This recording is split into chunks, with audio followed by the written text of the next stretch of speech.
Eric, you took your IQ test? Eric the midget, everyone. Eric? Yes, I did, and it's Eric the actor. Eric the actor who took his IQ test? Yes, I did. How do you think you did? I stumbled over a few things, but all in all, I think I did a good job.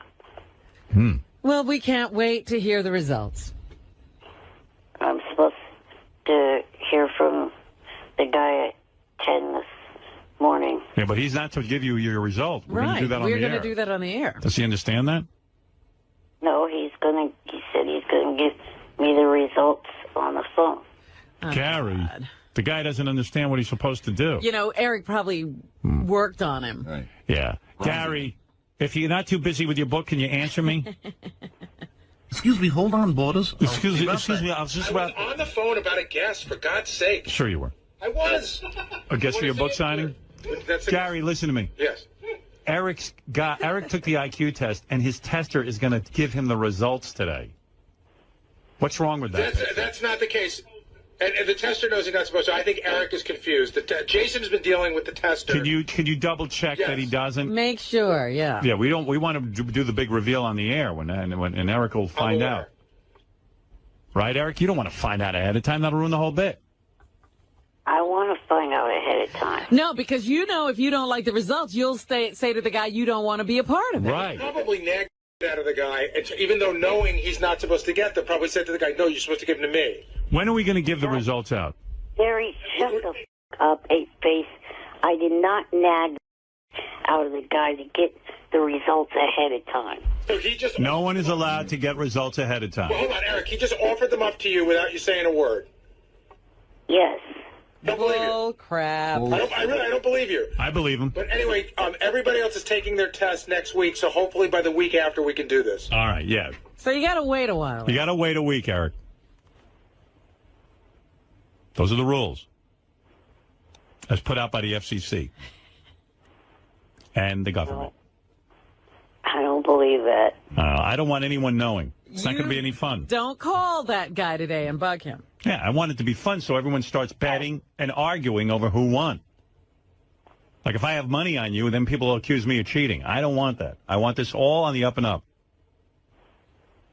He said he was going to call me, not... Don't take the call.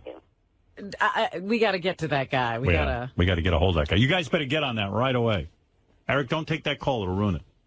Of course Eric's going to take the call. He'd like nothing better than to ruin it. He'd like nothing better than getting a call from anybody. I get plenty of calls. Crank calls. No. Who calls you? People I know. Name 3. Who's the last person who called you? Well, I'll name one of your regular callers, Jim from Raleigh. I talked to him on occasion. How does he get your number? He was one of the customers to the store when I had it open, and I kind of made a friendship with him. Oh, all right. Well, that's not exactly a personal relationship. Who else? That's somebody Eric's looking for money. Some other fans, like Peter, who is one of the moderators of SFN.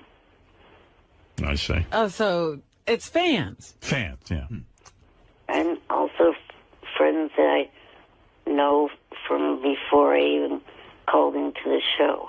All right. All right. Well, listen, don't get the results yet. We're doing it on the air. It's a whole bit. We're going to bet. Why do you want to ruin every bit? You knew that you're not supposed to get those results. He knew. Nobody told me that. You know when we did it the first time, everybody found out on the air. Hold your horses. Okay? All right, I think let me wait. The doctor's on the phone. Let me tell him. Doctor, just tell me, what did Eric get on the test? Eric got a -17. A -17? I've never heard. Eric's the stupidest person on His earth. IQ is the low retarded? He didn't even know his name. Eric, the doctor says you got a -17. Richard, shut the f*** up. Richard? You're Is this Richard? He didn't even know his name, Eric the Midget. What did he tell you his name was? I don't know who this Richard character is. Yeah, who is Richard? Jackass. Richard's back in the air. Jackass. If you're going to try to impersonate someone, try to lose in your accent, you stupid. At least I'm not a negative 17, dummy. You're not Richard Christie, are you? No, I have no idea who that guy is. What is your name, Doctor? My name's Rusty, Dr. Rusty. Dr. Rusty. Rusty Pecker. Dr. Rusty Pecker. That's my name. Richard, you're so... you change your name. You use Rusty for other prank calls, you dumbass. What an idiot. Well, I don't know what the hell to say to that, but you're a dummy. All right. Thank you, Dr. Rusty Pecker. Bye. All right. He claims that Eric has a negative 17. I think that was a phony phone call. I think. I don't think that anybody could have a negative 17. Eric, I don't think it was Richard, but I think it was a phony. That was Richard. It was his acting and his stupid prank caller Rusty name. I see. All right, pretty truly. sure it wasn't a doctor. Right. Yeah. I'll get to Mike Walker in a minute. I'm done with Eric the Midget officially. I just want to tell him I can't take it anymore. What happened now? I got to say, Eric, I'm the one guy on the show who loves you, but I think I'm at the breaking point. I have had it. What did he do?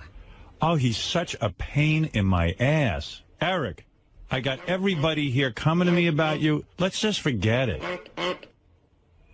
No. I took that fucking test. I sat there for an hour and a half taking that test. I have the right to the results here and now. You heard the first IQ test on the air.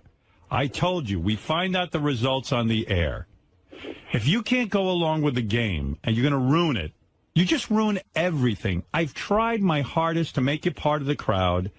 You can't go with the flow. You're just too difficult for me. I don't want to deal with it anymore. Let's be done with each other. No. And he won't even let you go. Let me off the hook with you. I know you took the IQ test. Thanks for being a good sport. Part of the fun is to find out on the air. Why in God's name would we give you the results ahead of time? What possible fun would that be for you to find out privately? The fun is for you to find out on the air. Because if you don't like the results, you're not going to let us have them. I mean, you've been listening to this show a long time. You don't even seem to understand the show and the male camaraderie involved. He doesn't care. He always wants things his way. He doesn't care whatever else is going on. That's what I mean. Eric, we're done with each other, okay? He's not no hard playing feelings in this game. He's got his own game. Yeah, let's end it.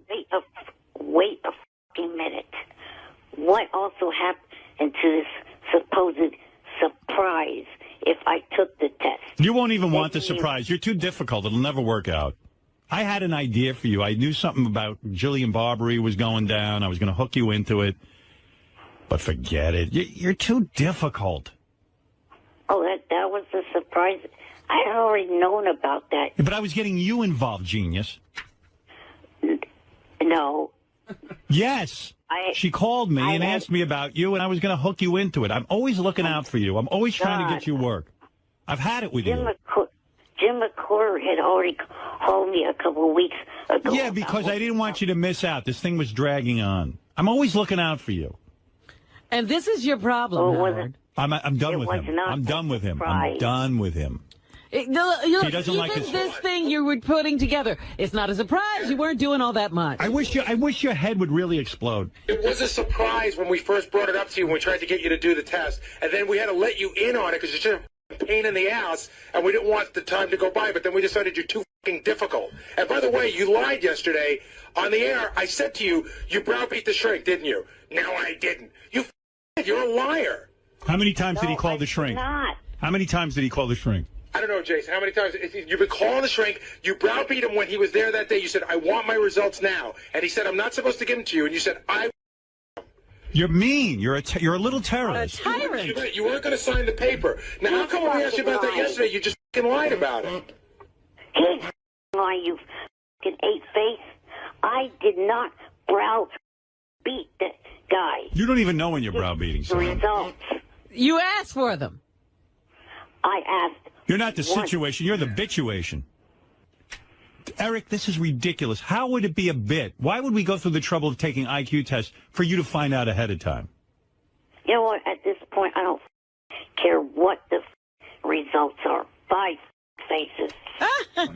He's a bully. He just wants to hang up on us because he knows you're done with him. Well, I can't. I mean, what am I supposed to do? I said, hey, Eric, you want to do the IQ test? Yeah, I want to do the IQ test. I said, okay. All right, great. Look, he could be under control, but you always give in to him. Yeah, I'm not giving in this time. It's crazy. And he's not allowed to hang up on me. I hang up on him. How dare he? I love Eric, I do, but he's so difficult. You know, he wants the results ahead of time. How is that fun? The fun is finding out on the air, as I announced. And he knew the deal going in. Of course. He heard the first one. He only wanted to reveal if he thought he was beating everybody here. Right. He has a personality where he wants to control everything. And unfortunately on this show, I control everything. But the thing is, he only would have released those results if they were beneficial to him. He didn't want to play the game. Right.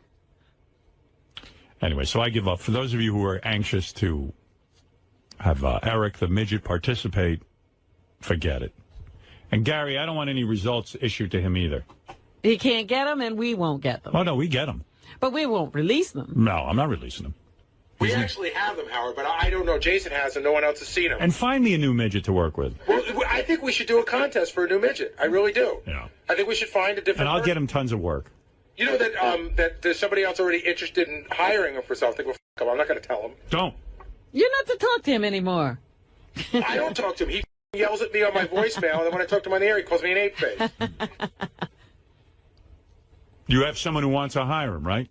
We have such great opportunities for him. Howard, something that he would die for. Really? Die for. Well, after the IQ test, if he lets us do it, then you'll tell him what it is. And not a minute before. See, there you go, giving in to him again. Don't you want to know his IQ? I can go back there and look at the paper. You know, come to think of it, so could I. But I won't.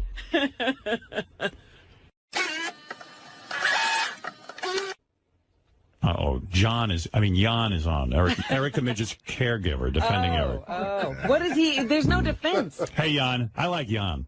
You do? Yeah, Jan's reasonable. Eric isn't. You think? I do think so. I like Jan. Poor guy. Hey, Jan.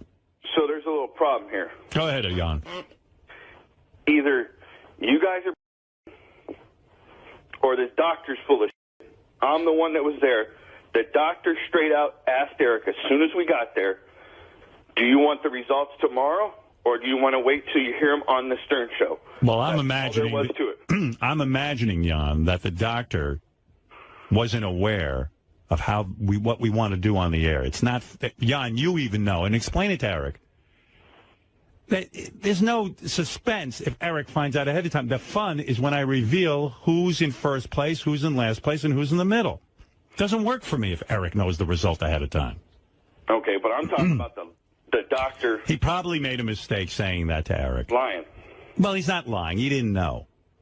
He's a good guy. No one's out to screw Eric.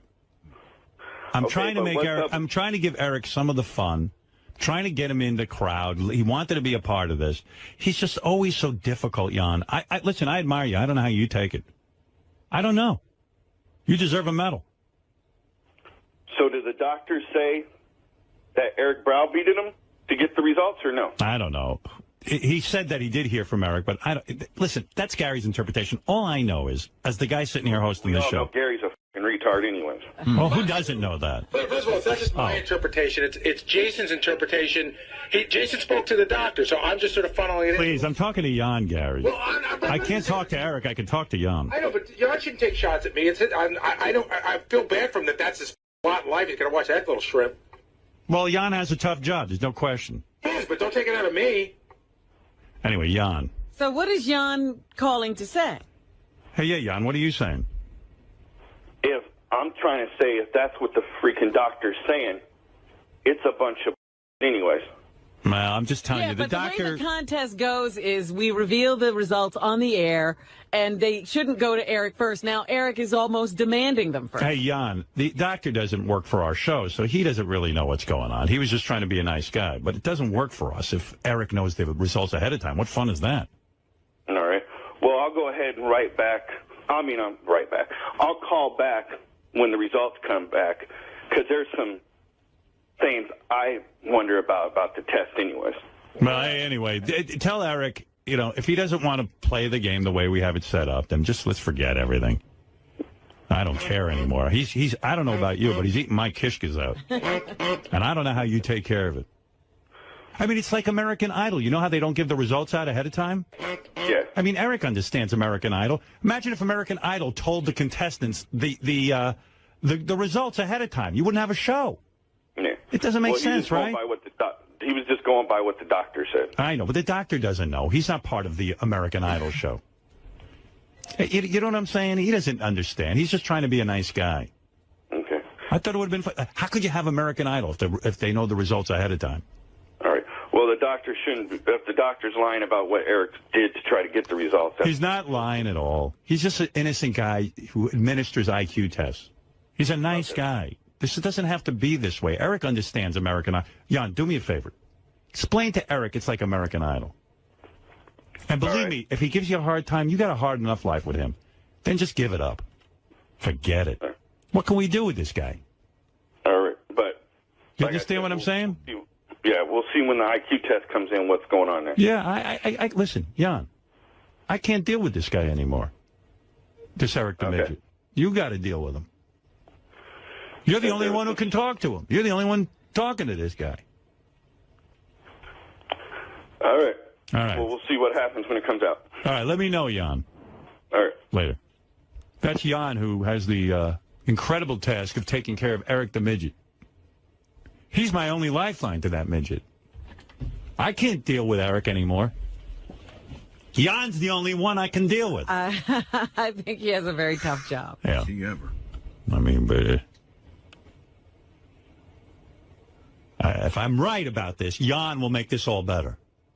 I don't know. I'm telling you, Jan knows what to do with that midget. All he's got to do is not wipe him for a day or two. And then Eric's back in line. Well, I'd hate to see that happen. No, but listen, Eric knows. Eric knows that American Idol. Imagine if they said to Clay Aiken and Kelly Clarkson, here's the results ahead of time. Act surprised. Show up anyway. How would you have a show? If we're doing an IQ test, and we're testing John Hine in this one, and we're all betting on who's going to win. If Eric knows the results, there's no suspense. I mean, what kind of fucking maniac is he? And the IQ guy doesn't know what's going on. He's just giving an IQ test. I give up. This Eric the Midget is a handful and a half. I can't deal with him anymore. I think I'm at my end. Angelo, I can't take it. I can't take it. This is where Angelo says something. Angelo doesn't. Yeah, Howard, morning to Good you. morning. Hey, well, let's be done with this fucking guy, really. Okay, I'm with you. Most unappreciative He is. scumbag there is. Now I see it. Run him over with my truck and back over him 1,000 times. Well, we don't want violence. No violence, but you know what I mean. Although I like that Come on, TV this show where his guy head hasn't- exploded. He hasn't parlayed anything. No. You know, he could have been doing everything you had him set up for and stuff. Angelo, So many chances. I've had it. Please. Angelo, I'm with you.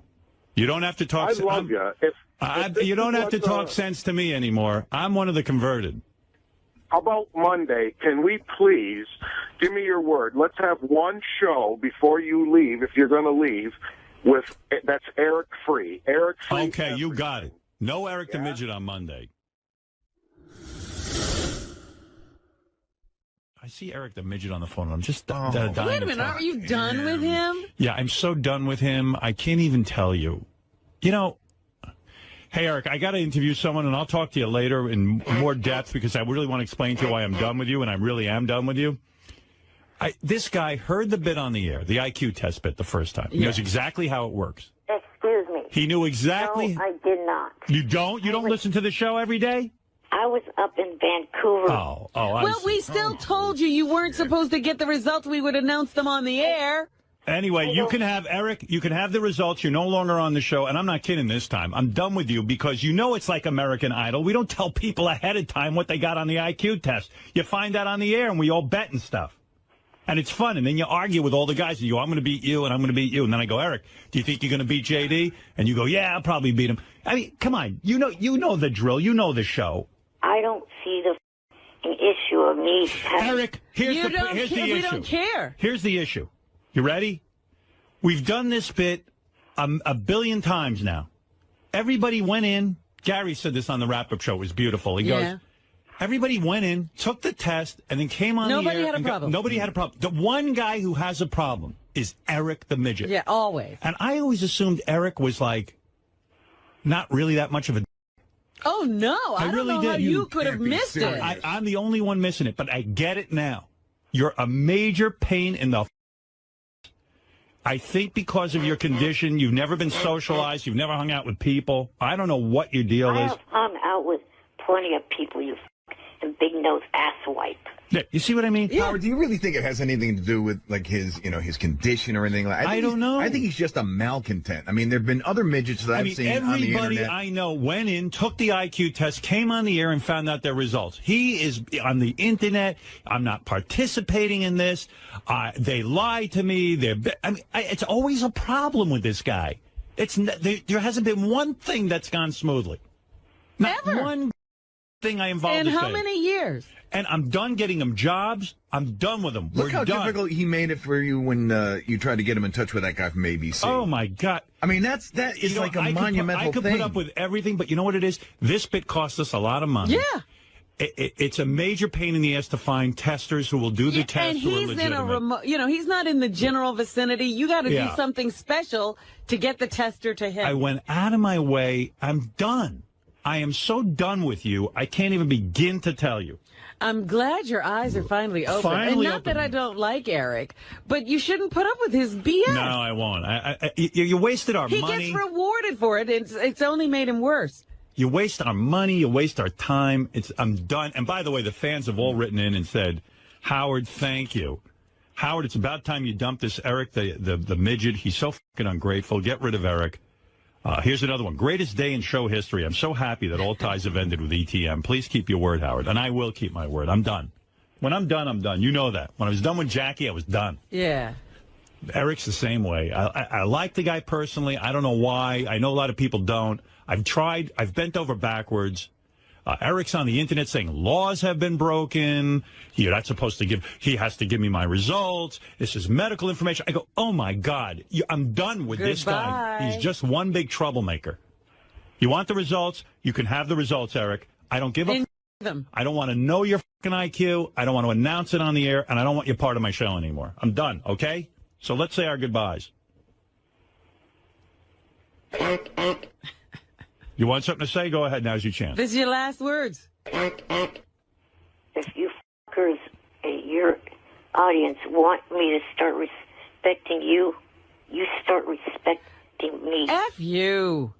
All I do is respect you. You don't respect me. Hey, what hasn't been done for you? You've been given money. You've been given jobs. You've gotten to be on TV shows and meet people you've always wanted to meet. Who hasn't respected you? I got you laid, too, for the first time in your life. I mean, you're so ungrateful. Forget it. You don't even see it. Dude, you know the bit. You watch American Idol. You don't announce the result ahead of time. They don't tell Kelly Clarkson she won before she won. Before the show. The fun is to get your result on the air so you react to it. You don't know that? You say you respect me. That you do. Oh. Then stop calling me Eric the Midget. We're not calling you anything anymore. We're not calling. We're done with you. We're done.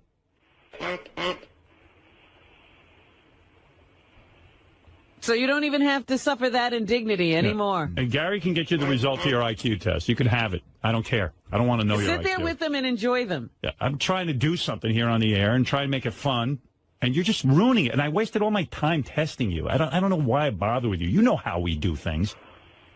You're not that out of it. And he's carrying on. He's accusing you of breaking the law. Yeah, breaking the law. Hurting him in some way. Yeah. Just go ahead and get your results. Even to get the result, they'll trick me. They'll do this, they'll do that. I'm exhausted from you. Go ahead, have your last word because we're done. You don't have to call anymore. You don't have to be a part of this show. And if you want your result to your IQ test, go get it. I don't care. I'll tell the doctor to give it to you. I'm done. Good luck getting laid on your own. Or anything else. Yeah. And good luck getting work and good luck everything. Since I'm not respecting you. Go ahead. What do you want to say to that? I don't know what to say. I know you don't, because you just eat my kishkas out. I mean, really, this bit is the easiest bit in the world. Have somebody IQ tested. We all go and we get on the air and we give the result. It couldn't be simpler. He's torturing me. I'm done being tortured. Are you that bored that you have to make everything a drama? No. He just makes everything difficult. Yeah. Like, can't you just man up once and f***ing be part of the bit? Do you have to make it all about you and begging you? I'm done. I don't care what your IQ is. You're so hungry for attention. Everything has to be difficult. I'm sure you have a fairly normal IQ, and it's not even going to be all that interesting. So we're done. I don't want to be bothered by you anymore. Please don't call anymore. Like you don't want things to ever go your way. Listen, dude, you knew the score. You know what the hell. You know what this thing is about. Why are you explaining it to him? You're right. Why are you explaining to him? I'm wrong, He's Eric. dragging this out. Once again, you're right. I apologize. I'm wrong. If you need the result to your test ahead of time, Gary will get it to you, okay? Thank you. And it was been nice knowing you, and we're done. Good luck. Good luck on your own. Call Jackie the Joke Man. That's what it's like. Howard, is this goodbye? Yeah, it's goodbye. I'm not kidding. Goodbye, No Eric. joke. Say goodbye. Everyone say goodbye. Goodbye. Bye, Eric. Eric, before you go, what's 9 times 7? 63, you 8-base fuckhead. What's 9 times 6?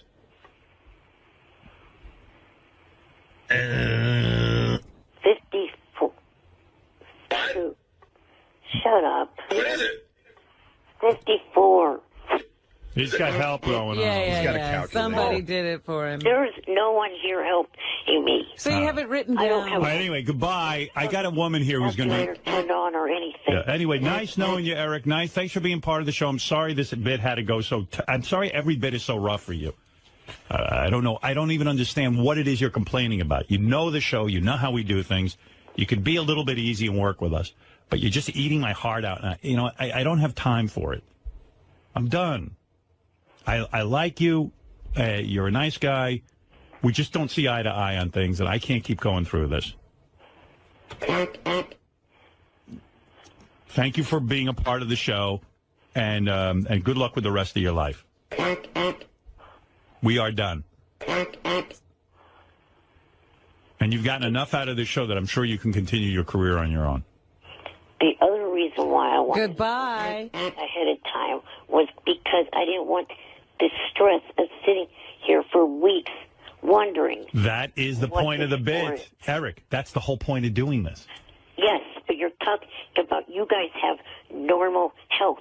Right now, stress is not good for All right, so All listen. right, so get your results and goodbye. Yeah, we're going to give you the results. Gary can give it to you off the air, and we're done.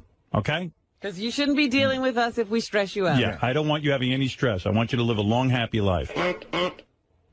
By the way, everyone's applauding out there. JD's so happy that it's Eric's last day. You have no idea. I like to come there and slam JD's head on a wall. Go ahead. Don't you wish you could? Why? Isn't that stressful? Eric, it's just not working out. You don't understand the show. Honestly, you don't. You really just don't. You don't get it. And I don't want to stress you out. I want you to live a long life. I happen to like you. Let's end on a good note. This bit's not for you. I hate all you. Go to hell. Good. I You go to should've hell. had that feeling. All right.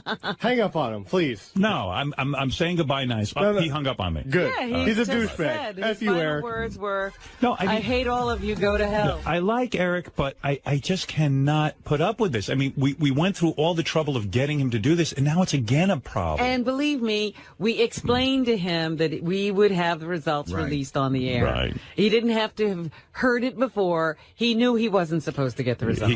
But he doesn't want to be stressed out. And you know what?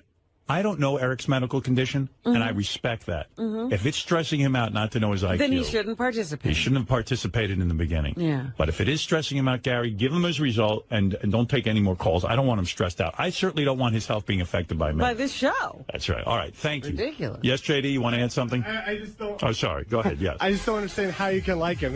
You said he's a nice guy. Can you I name? like him. Can you name one nice thing he's done? No, but I like him. I don't know why I like him. I like him. He hasn't done anything nice, and good riddance. All right. All right. JD's happy. Everyone seems to be happy. All right. Good.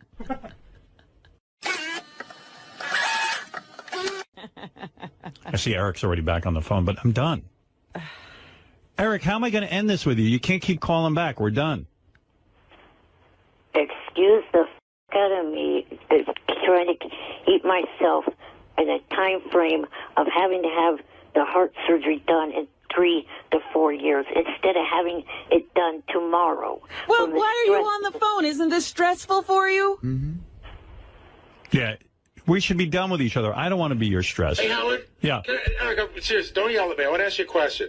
How come this is all an issue now, but when we first talked to you about setting this up, you never brought this up to us? I don't know. Good answer. You see, the problem, Eric, I'm going to explain it one last time. You said you wanted to be part of the IQ test. You know how it works. We don't give the people the information ahead of time. It's like American Idol. We all get on there and we go, okay, the person with the lowest IQ, the person with the highest IQ, and we all take bets. You know the score. You know how we do it. You know how we do the show. We explained it when we did it. And Eric, just listen to me. Will you let me speak, damn it? Because you don't get it.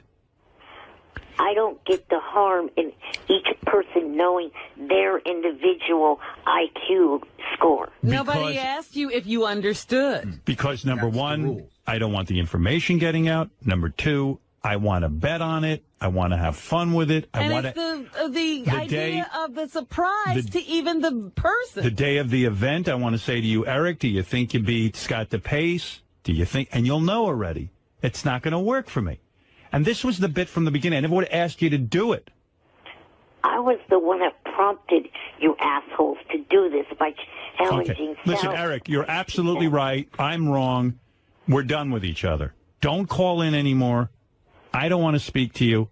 I've had it. We went to a. If you said to me now, hey Howard, I get it. I'll wait my turn like everyone else. I'll hear my IQ announced on the air. Fine, we have no problem. But it's just too much aggravation, too much arguing, too much back and forth.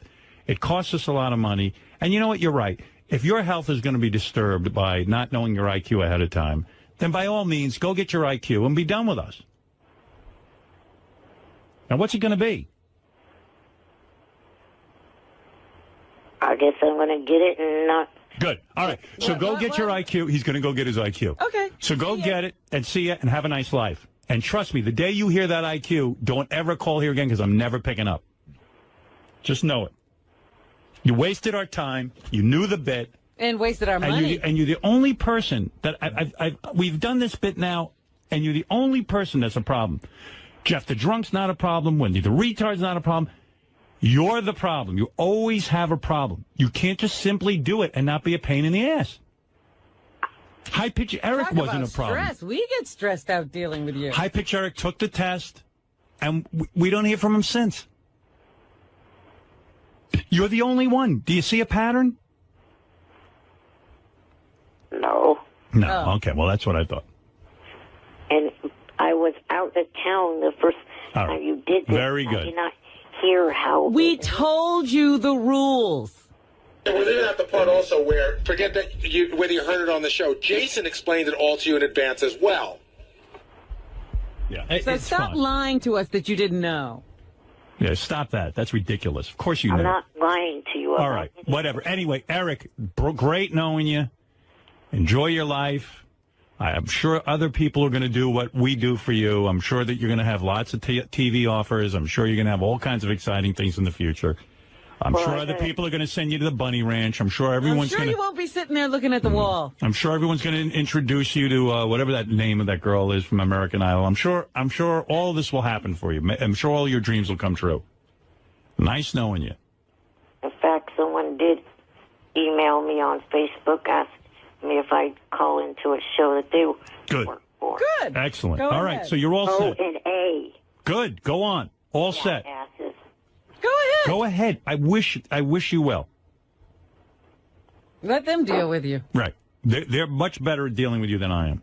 Because I've had it. I'm frustrated. I don't know what else to do. Does he think it's us and that other people will learn to live with him? You think we're the nutty people, Eric, and you're normal? Believe me, nobody else would have put up with you for this long. I don't feel I'm at all difficult. I know you don't. I know you don't. Okay. Eric, bye. No hard feelings, and thank you for calling in all these years, and we're done. I'll somehow survive without you. Thank you. Enjoy your life. Yeah, I wish you a long, healthy life. Can't you say goodbye? Bye for good. Bye for good. I mean, what is the problem with waiting your turn to get the IQ test? I mean, what is the problem? It stresses him out. Yeah. There wouldn't have been a fucking problem if the doctor didn't say in the first... Who cares what the doctor said? I told you the doctor was wrong. We're not giving you the result ahead of time. That doesn't make the show work. It's a waste of my money and time. Why can't you get that through your head? I got it. This is a waste of time. I thought he said goodbye for good. What are we still talking? Why didn't you hang up? And believe me, even if he said now he agrees, 2 days later he'd be back again going, I don't agree to this. It's ridiculous. You don't know that. I do know you. I know you like I know you so well. Johnny tells me about you. Hey, hi, Pitch. How you doing? What's happening? Hey, Howard, you know something? You're right. Get rid of this measure because, you know something? I took the test. I didn't need to give you a problem. I didn't need to give the doctor a problem about these test scores. I just, waited patiently and waited till I got the results. That's what they, of course. Hey, Mickey Mouse's retarded cousin. Shut the No, you shut the fuck up. You fucking listen to Howard. Howard's making a big star, and you being a pussy. Hey, you know what, Eric? I probably figure when the results come out, you probably beat Eric. Because you get it, and he doesn't. I mean, Howard, why are you wasting your time with him? I don't know. I'm a masochist, but I'm done anyway, Eric. I learned my lesson. Come on, don't let him rile you up. Come on, get to Steve Langford and do the news. Hang up on him. All right, High Pitch. I'm going to take your advice. High Pitch, go eat yourself to death. Go f*** yourself. Go f*** yourself. Fuck your roommate Jan, whatever his name is. Oh, dear. You're the gay one.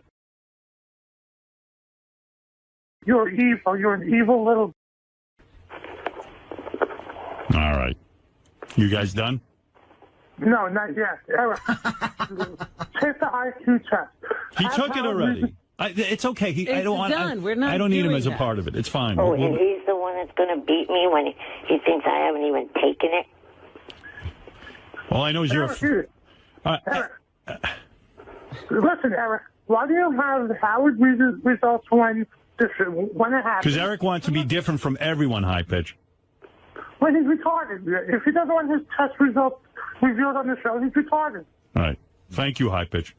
Howard, I love you. Have a great day, Robin. Thank you. Congratulations. Thank you. Never Stop thought. bending over and kissing Howard's Yeah. fat ass. Why? Don't kiss his ass. You kiss his. You All right. stupid. If you don't want the IQ test results revealed, hang up the phone. Don't waste Howard's time. Yeah. Why are you bothering me? High Pitch is making a lot of sense today. Yeah, you don't want to be a part of anything we do. You don't like us. Why are you on the phone?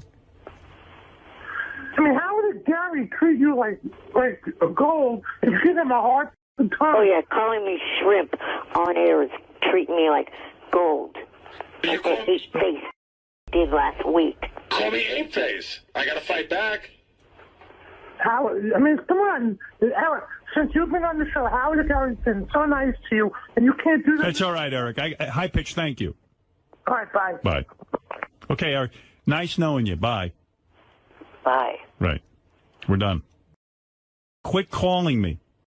That's how he signs Well, off. that's why I'm done You can't with him. leave on nice terms. We're just No. saying we can't work together.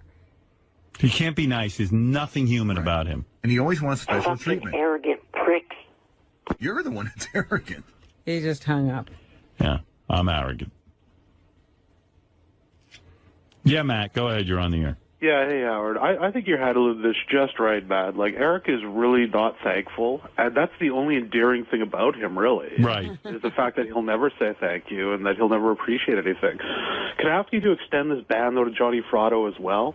Like, Well, I hope Johnny, I don't have a secretly problem been with. paying you some money behind the scenes to get on the air over the years. You know what I'm saying? I like Johnny, but whatever.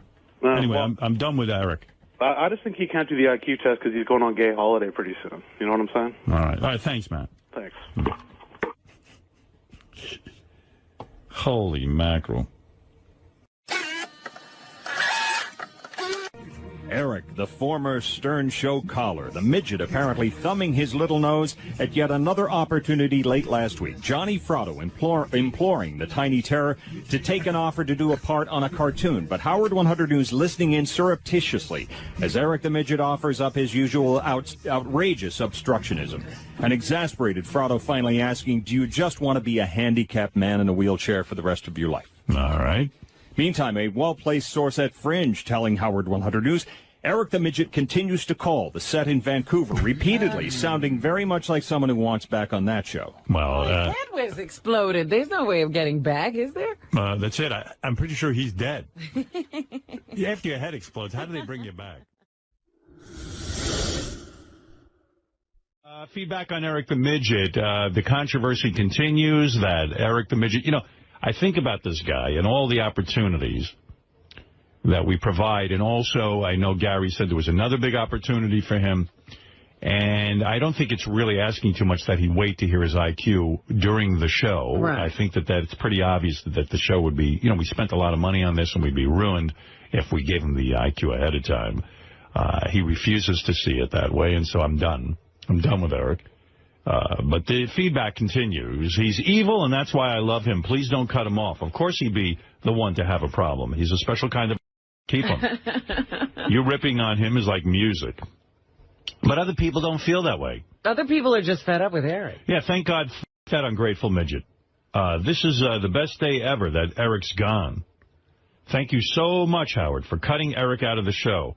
It's so much better without him. And it continues on with this email. That ungrateful little midget. Eric, selfish, spoiled, and a little turd. He thinks he's better than everyone else, and he's an entitled... Here's another one that was short and brief. Ding dong, the midget is dead. Whee! And finally, thank God, no more Eric the midget. I'm sick of his shit. I'm sick and tired of how he talks to Howard. He talks to Howard like Howard isn't.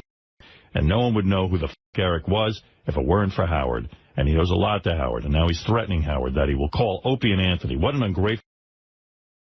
Eric is a waste of time, and I will not miss him. And I'm sure I don't stand alone. I hate Eric. He's a turnoff. So there you go, Robin. It seems like an avalanche of con email as opposed to pro email. One pro, and all the cons were let out of prison. By the way, Eric the Midget, of course, ruined the IQ bit. He didn't ruin it entirely, but he wants to know his own IQ, and he refuses to participate the way we asked him to. Mm-hmm. Benji said to me, the next time Eric calls in, I said, Benji, I'm not taking any more calls from Eric. I'm really pissed that he ruined the bit. Mm-hmm. He goes, I could convince him to do the bit right.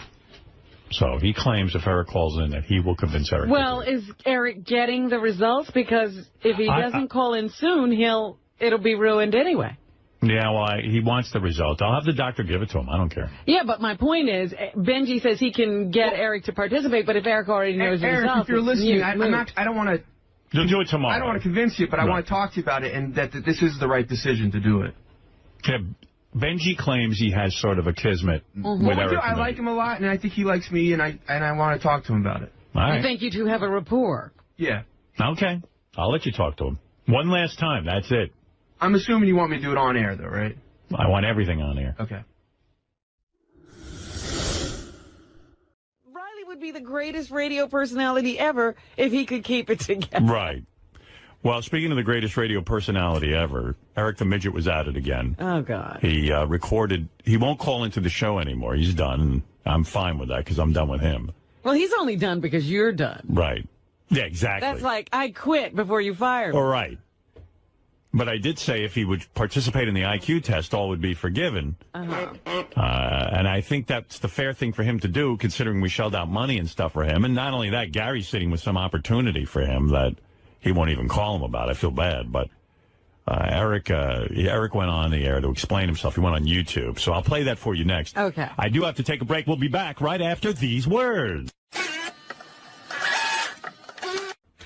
Eric the Midget. A request. Hey, do I want to do Medicated Pete this morning, or am I waiting for him to come in? We're waiting for him to come in. Oh, okay. All right. I won't get to it then. I'm dying to play that, but I'll wait for him to come in next week. There's Eric the Midget at work again. I'll get to that in a second. Eric went on YouTube because he doesn't call into the show anymore. Mm-hmm. And he's now bad-mouthing us on YouTube, which is always entertaining. In fact, it's better when he does it there, and we can just play it. Right. You don't have to put up with all the... All right, real quick. Eric the Midget, I want to get to this real quick. So he's pissed about the IQ test. I don't know why, because we explained from the beginning, it's like American Idol or, I don't know, any show that has a result. You don't give the people the results ahead of time, but I said to him, you're going to get the results on the air. Can't you wait a week or two? No, I want my results now. I mean, everything with this kid is like difficult. I've never encountered a personality like this. It's odd. It's just the oddest thing. Like, whatever thing we get involved with him, it's always a big hassle. So I finally said, look, I've had enough. I like Eric. I do. I have nothing against him. I feel for him. But I just can't take it. You can't. I finally went to the trouble of getting him the IQ test, and then he's like, I don't want to do it now. I want my results before. I want to know. Like, how would you do that? That would be like if you told the people on Dancing with the Stars, this is who's going to win tonight. If you told the celebrities, there's no suspense. On American Idol, if everyone saw Ryan Seacrest's card ahead of time, no one would care. I don't want to wait 2 weeks. Well, yeah, of course. That's like people on American Idol want to know if they won right away.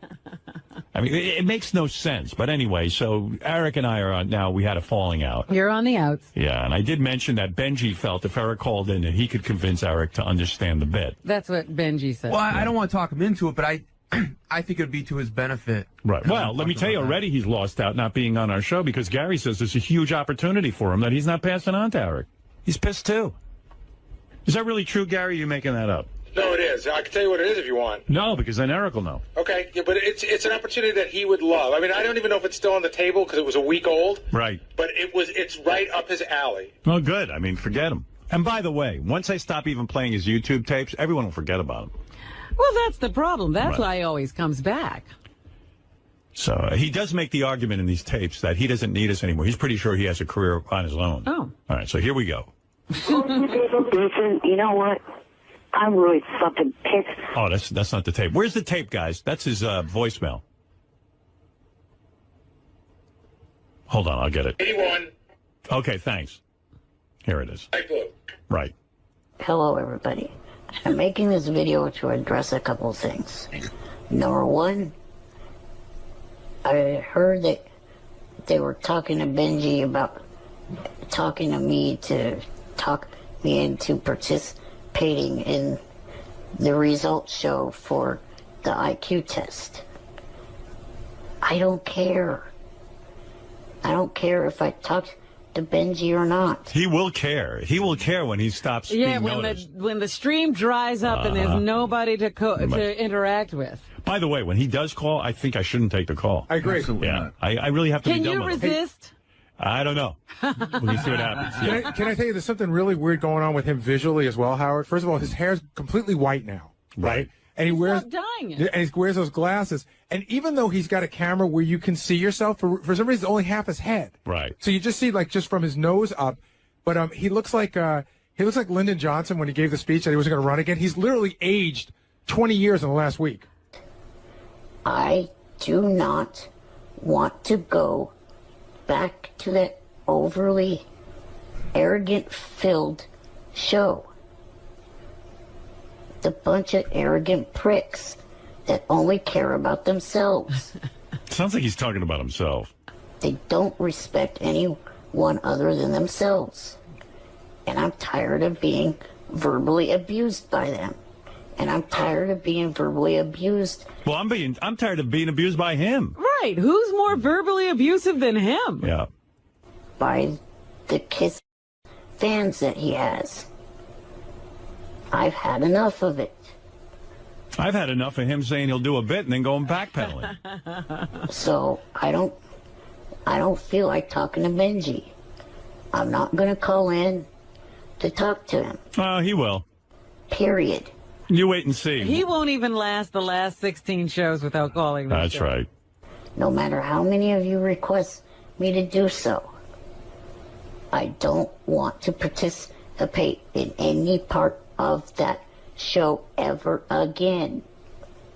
Period. All right, then he goes on with where he thinks he can succeed without us. All right, I like to hear that. Right now, I'm at the point that I feel that if Peter Dinklage can become a successful actor with Peter Dinklage can act. He actually studied. Yeah. not even being involved with the show oh, God. ever in his life. Yeah, how did Peter Dinklage become successful without us? Yeah. Right. So can I. If Marty Klebel... Marty Klebel is really... He's been working his entire life, Marty Klebel. I know Marty the Midget. Yes. Marty's AKA done this show. Yeah, wait, let me back up. I'm talking. The Midget.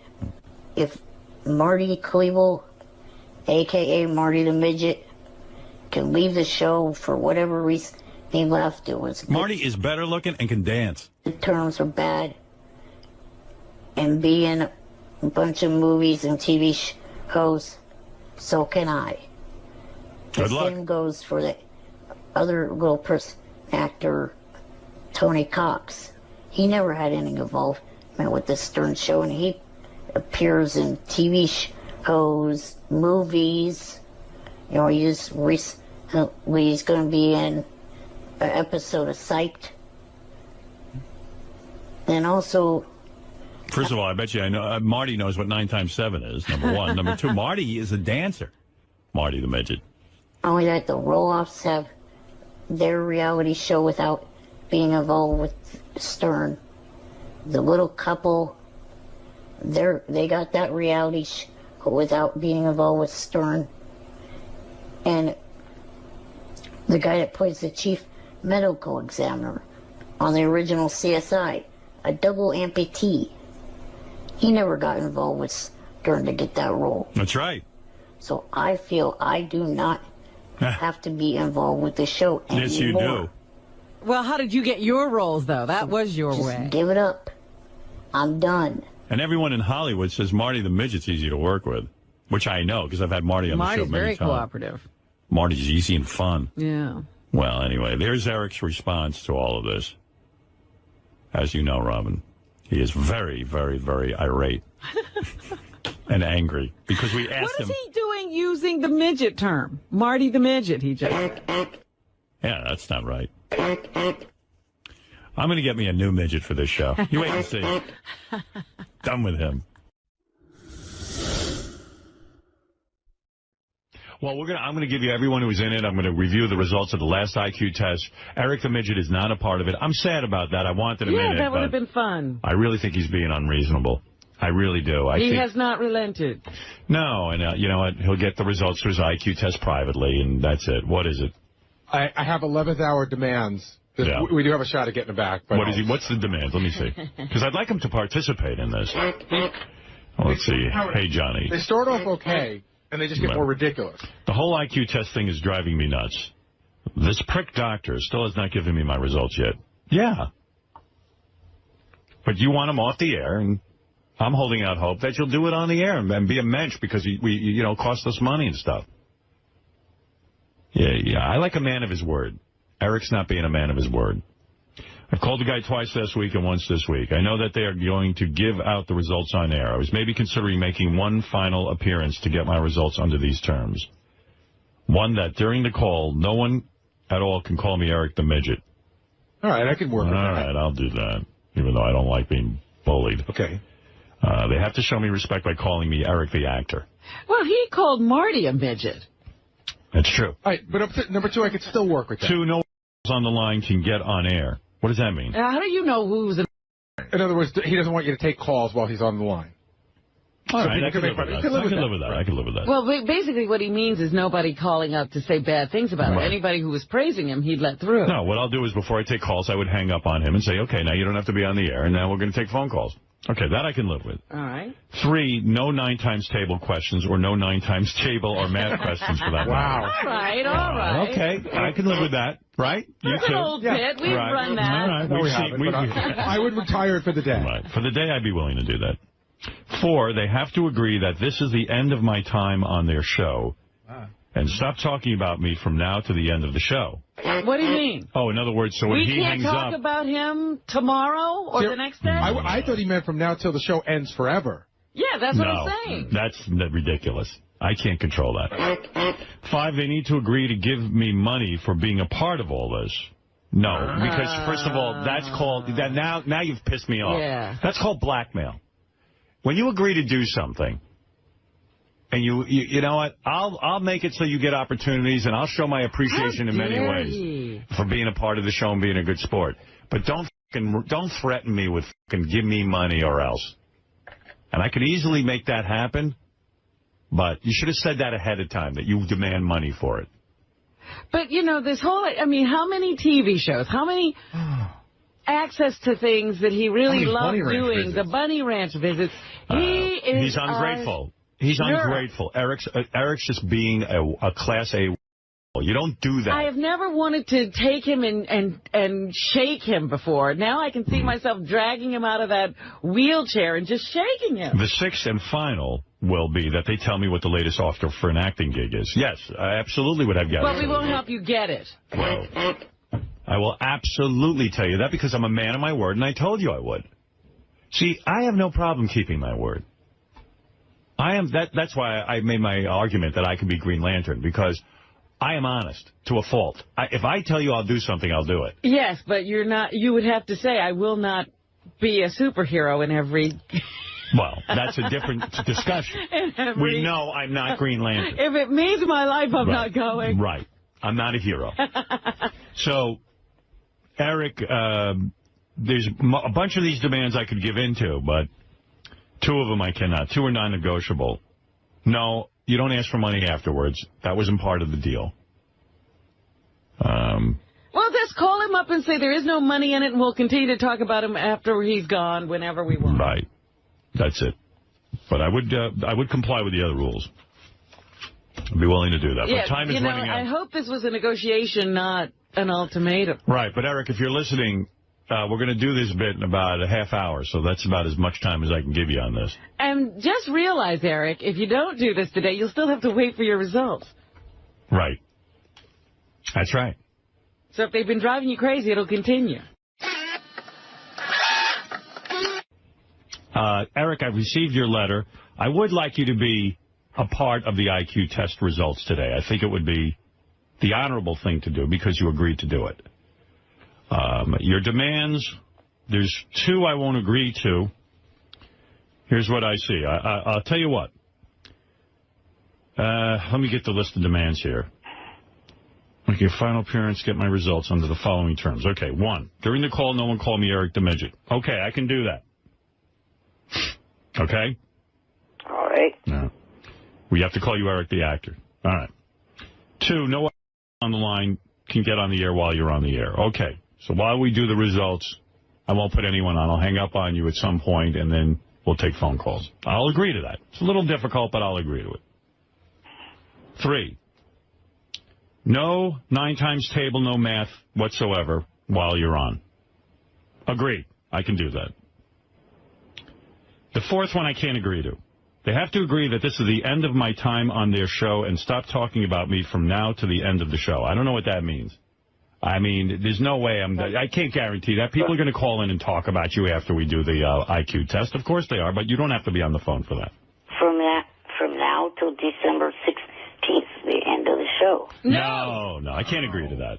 I can't. I mean, and not only that, I think that this is a little bit obnoxious because, you know, you agreed to do the IQ test. We went to the trouble to do it. And there weren't any of these conditions. We didn't have to do, you know.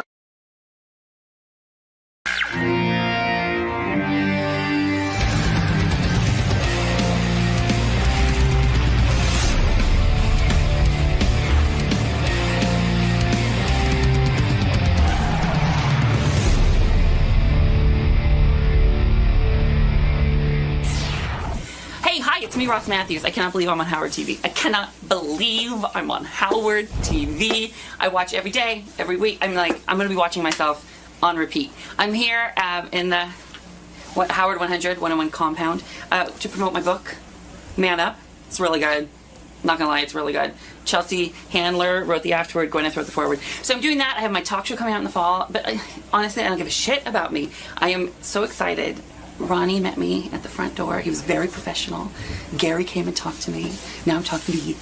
And I'm gonna go talk to Howard in just 1 second. Oh, it's like, could be the best day of my life. You're a true super fan. Beyond super fan. I want to meet Richard and Sal. I've never met them before. Really? Really? Most people run from them.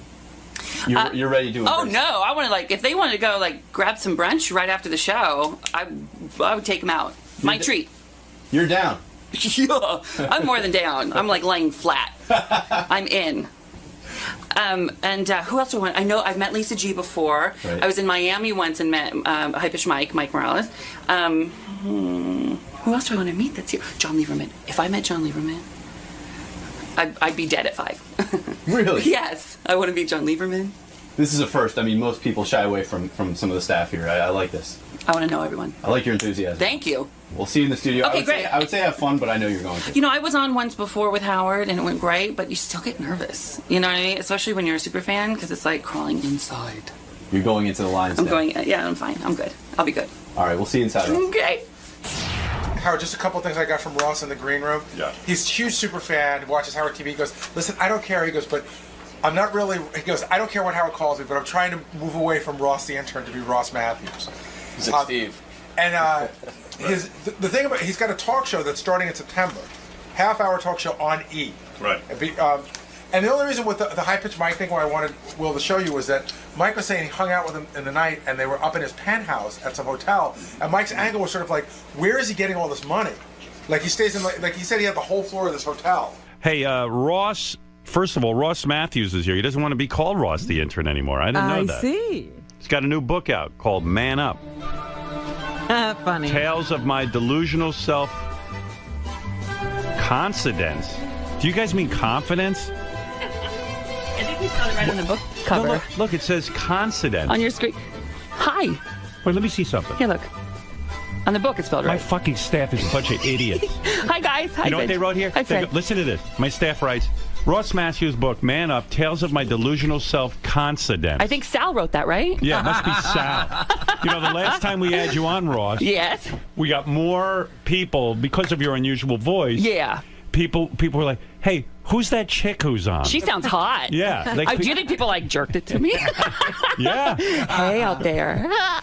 Chelsea Handler says in the foreword to your book that you are a straight-up virgin, that you have a boyfriend of 4 years, you guys blow each other. No. She said when she met me almost 10 years ago, I was a straight-up virgin then. Meaning you never had sex with a guy? Yeah, like in the whole... I had, and I write in detail in the book about my sexual sort of conquest with women. Yeah, that didn't go so well. Young. That happened young. High school. Was it high school? Now, when did you first have sex with a woman? By sex, I mean kiss. You describe kissing and stuff. Yeah, and finger banging, which is violating, like sticking a finger in someone. That's well, I mean, it's fine if she's into it. It's not my cup of tea. You described that when you were young, women really dug you. Before you realized yourself you were gay. Yeah, I just never thought about it. But in high school, I had so many girlfriends, and on 90210 they were doing it. So I was like, I think it's a girl. Made out? Made out a little bit, and then eventually, when I got serious with my high school girlfriend, I ate her out. You did, and that was it. When you tasted pussy, it was over. It wasn't even the taste; it was just the visual of it. It's just not. That's when you knew you were gay. It was like a ding dong. Yeah, but you say you knew you were gay when you were singing Barbra Streisand in the shower. Did you really go through the book? Yes. I cannot picture Howard's. I can't believe Why? you held my book. I guess it blows my mind that you would go through my book. That is like the biggest honor. Well, you would describe that I'm one of your big influences. You described that Kathy Lee Gifford is a big influence, and two other people you said. I say Jay Oprah Leno. and Jay Leno. So yeah, I mean, one of the things is not like the other. I mean, I know they're not your favorite people, but you are. I've listened for so long, and I watch Howard TV every day with my partner Salvador, who's listening live right now. So, what is your sex life like with Salvador? It's good. But there's no anal? No, there is. Oh, there is? Yeah. So Chelsea Handler is wrong. No, she writes when she met me 10 years ago, I had never had penetration. And so what she writes in the afterword is that she had to give me the confidence to be able to take my clothes off around people. Because you were heavy. I was heavier. I'm like a big gay clown. There's nothing really look at me, Howard. There's nothing sexy about me. It's not like... You lost weight. You became a spokesperson for Weight Watchers, Jenny Craig. Jenny Craig. Mm-hmm. Are you still a spokesperson for Jenny Craig? No, that ran its course. That's a lot of do-re-mi, isn't it? You know what? Yeah, it was pretty good. It was good. Isn't it the best thing to be paid to lose weight? There was a lot of pressure for me, and I felt like I couldn't keep it up. My body can't be my job. I can't guarantee in a year that I won't shift my priorities and be able to keep weight. It's hard, and I felt like this is not my job. My job is to be funny and entertain people, and my body can't be my job. So Chelsea Handler gave you the confidence to say, even though you're heavy, you're all right to take your clothes off in front of your boyfriend. Yeah, no one else gets to know. No. Do you ever get in a bathing suit? Yeah, with him. Yeah, but Yeah. I'm saying, when you go on vacation, do you ever get into a thong? And Not a thong. We have a house in Palm Springs, and I go in the pool. But I make sure the gate is locked. No neighbors are dropping by. Yeah, gay or straight, I lock the gate, too. I don't want anybody seeing me. You're not going to be on Splash? No, there was interest there, and I was like, get fucked. I'm not taking my shirt off. Have you ever seriously tried to get super ripped and in shape? Like Perez Hilton just got in shape. Yeah, he looks great. I just don't think that's possible for me. Can you imagine with this voice, if I just, do you want to see my body? When you were young and you were banging these, finger banging these chicks and stuff. And it didn't happen a lot. It was like Was your voice like this, or were you putting on an affect to sound more manly and fit in? No, this is just always it. I write a whole chapter in the book about the voice. There was a certain point where I say, TikTok puberty's not coming. Right. So I love it. And I had to just love it. This was always your voice. This was always your manner of speech. I sounded the same at 5 years old. And these girls didn't know you were gay? It was a different time, Howard. I write. It was before Will and Grace, before Queer Eye. Nobody really knew. And People didn't know gay people? No, we did. But I mean, it wasn't really an option. I didn't know what it was. It meant to be a grown-up, successful, happy gay person. I didn't see that, No. So it's not like I could identify with that at 14. I just kind of felt different. There's a lot to this book. Ross Matthews. I didn't know you don't want to be Ross the intern anymore. Well, it's not that I don't want to be. I love it. Just they haven't called me that in 4 years, and I kind of feel, I'm 33. I'm the Beeve. At a certain point. I'm getting my own talk show in the fall on E, and Now, Chelsea Handler got that for you? She produced it. We created it together, and then with her team, and then. Is it going to be every night? It starts weekly. Weekly, once a week. Mm-hmm. Now, Chelsea put Whitney Cummings on once a week. Mm-hmm. And it almost wasn't enough. Like when you're on once a week, it's really hard to catch on. You know what I mean? I'm worried about that. But this show that I'm creating I think there's so many shows that look at pop culture and tear it down and say, isn't that stupid? Isn't that stupid? I love this stuff. I've loved this since I was a kid. You love gossip. You love pop culture. I love all of it. Yeah, I love it too. And I want to create a place that says, you love it, I love it, let's talk about it. So when I have Gwyneth Paltrow on as a guest, I'll interview her in the next segment. I'm going to be in the audience, like Oprah did back in the day. Right. And the audience can ask her questions. We'll Google chat and Skype people in, and so people in Nebraska or wherever. So it'll be like a big town hall. Exactly. And the soup, for example, I was just watching that last night because I got up at 2 in the morning and I couldn't sleep. The soup was on. They tear down pop culture, right? They do. That's their and it's thing. funny, and right. I don't want that to go away. I watch that. I think it's hilarious. Chelsea, we do that on Chelsea's show. But if you watch on Chelsea's show, I come at it from a different point of view. I'm always, if Britney does something stupid, I'm disappointed in her. Right. It's not that she's a dumb, stupid bitch. She's better than this. You know. You love gossip. You love that kind of thing. Mm-hmm. Now you became I read in the book, you became best friends with Gwyneth Paltrow because you were doing your gig on the Tonight Show. You were on the red carpet, and Gwyneth Paltrow's on the red carpet, and you strike up a friendship with her. Yeah. I said, will you be my best friend? And she said yes. And you really became her best friend. Yeah. Isn't that weird? Fucking amazing. She emailed me the next day. I mean, I was in college in my dorm room. Yeah. I pressed refresh, and there's an email from Gwyneth. Wow. It just was. That's why I wrote a book, because there's so many crazy, ridiculous things. But it was weird. Like not only, I mean, like it wasn't like she just said, "I'll become your best friend." She said, like, "Hey, let's hang out," and you went to her house and hung out with her and the whole thing. Yeah. Isn't that kind of strange? Yeah. And what do you do at Gwyneth Paltrow's house when she invites you? Like, where did you go? You went straight to her home after she emailed you? No. So we emailed for like 6 months, and then I was kind of like, is someone playing a joke on, you know? Right. Is someone pretending to be Gwyneth Paltrow? Yeah, like, right. Because that would be the meanest thing to do to like this like stupid intern. So like it'd be a pretty great joke actually. Right. So I said, well, I like called her bluff. You know, it was my first internet date, my only internet date. I was like, let's go to lunch. And so I go up to, we went to the Ivy, and I didn't pick it. I didn't know what the Ivy was, but it's a big, like, fancy celeb thing. That's where celebs go to eat. And get their picture taken. Right. Yeah. So I walked up and I said, it's the reservation's under Gwyneth Paltrow, and he said, she'll be here in a minute. And I was like, this person's good. Right. They did their homework. Yeah. And all of a sudden, I'm like standing there thinking, and I see Gwyneth Paltrow. What? And I think, holy fuck, there's Gwyneth Paltrow. Is that somebody who you worshipped? Was that somebody who you... Oh, when Brad Pitt thanked her at the Golden Globes, when he won for 12 Monkeys, supporting actor, he thanked Gwyneth Paltrow, and that's the first time I saw her. And I said, who is that? That's my type. You loved her. I loved her. Gay men love beautiful women. I want to French braid her hair. I want to like get in there and just play with it. Yeah, what is that? I don't know. I can't figure it out. Gay men love to be friends with gorgeous women. Yeah, we do. Why? It's not that you fantasize being her life. You just appreciate her beauty? Yeah, but it's not so much gorgeous. Like, I love a BBW. I worked at Lane Bryant. I love a big-boned, thick, hearty Midwesterner gal. I like that, too. You got fired from Lane Bryant. I think it was. Because What you stole. did you do? He stole. What did he steal from you a Lane designer? Bryant? You're ruining it. I can't believe you What do you know mean I'm this. ruining it? You wrote that in your book. I know, but I wrote it in a room, and now it's going out. I can't believe you know that. Lane Bryant is a store for heavy-set gals. Yeah. And you worked there, and they fired you because you stole what? Well, I had this new... Giant panties? I mean, what would you steal? I know, and it's so pathetic that I had to put it in the book. It's just so mortifying. So I had this new manager come in. She was trouble. This new manager. She smoked. You know, she swore. And so she was like really badass. And one day she just started putting stuff in a bag and walked out and was like, fuck the corporate man. I was like, yeah, fuck the corporate man. Right. So she was like, you should take something. I'm like, well, this is a store for plus size women. I don't know if they're... She says, well, there was those pajama bottoms you liked. I'm like, I did like those pajama bottoms. They were like a charcoal. That's pretty manly. You liked a woman's pajamas. Listen, the saddest part is they fit perfectly. So I thought, hey, so I put it in my bag one day. I was like, she can do it, I can do it. Sure. Walked out, and the next morning I got a call. Can you come in? I was like, great. I got free pajama bottoms and another shift.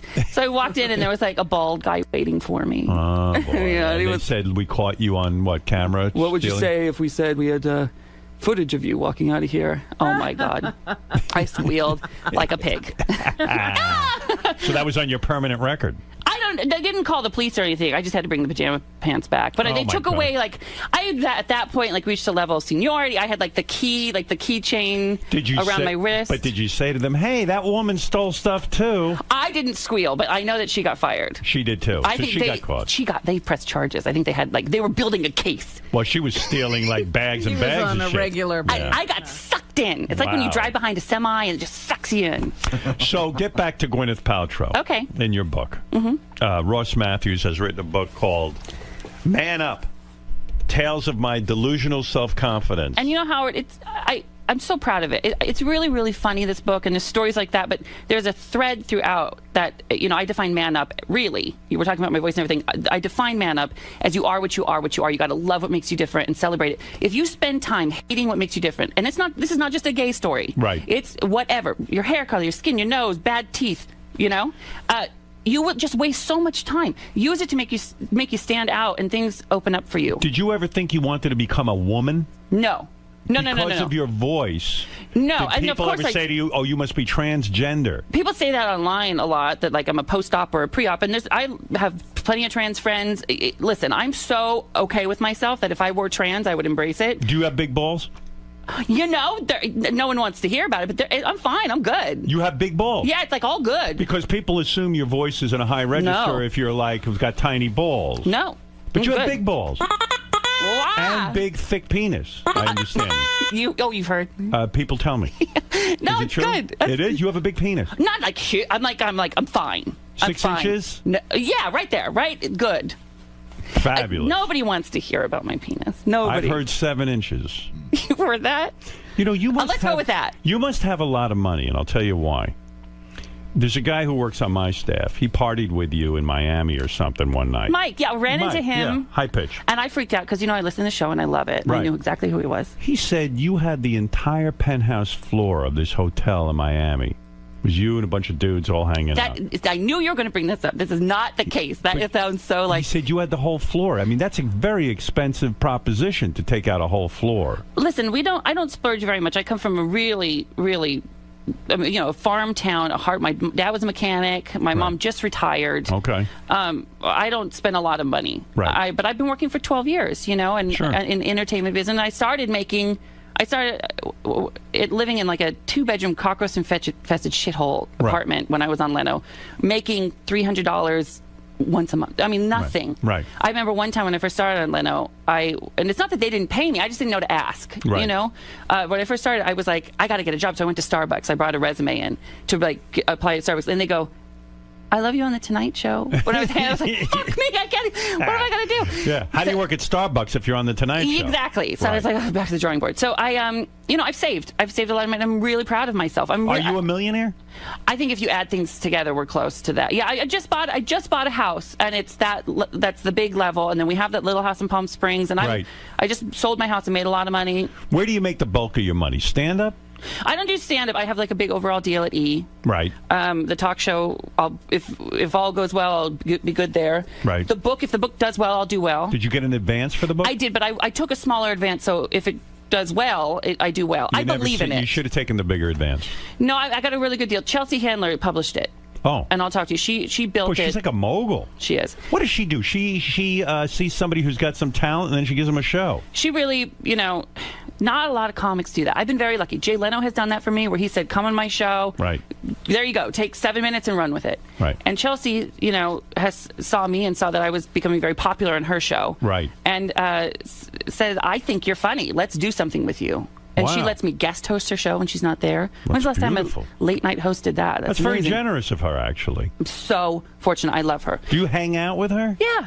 What do you do for fun with her? And then we'll get back to what you do with Gwyneth Paltrow when you're hanging out with her. My beautiful, I'm like in a blonde, beautiful sandwich. Right, yeah. So what do you do with Chelsea Handler? Where do you go? We don't slumber party all the time, but I mean, if we see her, it's like dinners. We were just in New York together for the upfronts for East. So we went to a nice dinner and then went and tons of celebrity, really good. Because I was dying. It was really good. So you're a guy who hangs out a lot. That's how you kind of get around and get to you network. You network. I never network. I live on the east side of LA. I don't go to Hollywood shindig parties. My partner and I watch Howard TV. I drink a Pinot Grigio, and I'm in bed by 10 o'clock. Perfect. I don't like all that stuff. Are you going to get married to this partner? Salvador, yeah, we are going to get married. We're not engaged or anything. I'm not going to do it till I don't want to willy-nilly. I'm very traditional.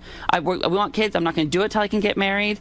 And I'm not going to do a fake marriage. Get married, but it's not real. It's got to be real in California. They're confused out there. It's not legal yet. You think California would be the place where there would be gay marriage? There was for 4 months or so, and they took it away. But, I really believe Supreme Court is going to do something right. Maybe they probably won't make it federally, but I think they'll overturn. What does Salvador do? Salvador's a wardrobe stylist. I see. So you got this life together, but you won't get married here in New York because you want to get married in California. That's where I live. I see. And I don't want to get married here and then go to my state and have my state think of me as a second-class citizen. I just don't like that. You and Salvador never orgy at all? No. You never bring another guy into the bedroom? No, we are so, boring. No. We like trivia in Palm Springs with senior citizens. I see you as a power bottom. Am I right? No. You're not? Power no. bottom. Everybody power bottom, Robin. I see you as a power bottom, too. Hi, Robin, by the way. Yeah. Hi, I love you. No. You're not a power bottom? Everybody thinks, because of the voice. The voice is the most it's feminine. Throwing me off. I know. So are you a top? Are you a power top? Not like I don't give it. I don't. I oh, come here, I gotta give it to you.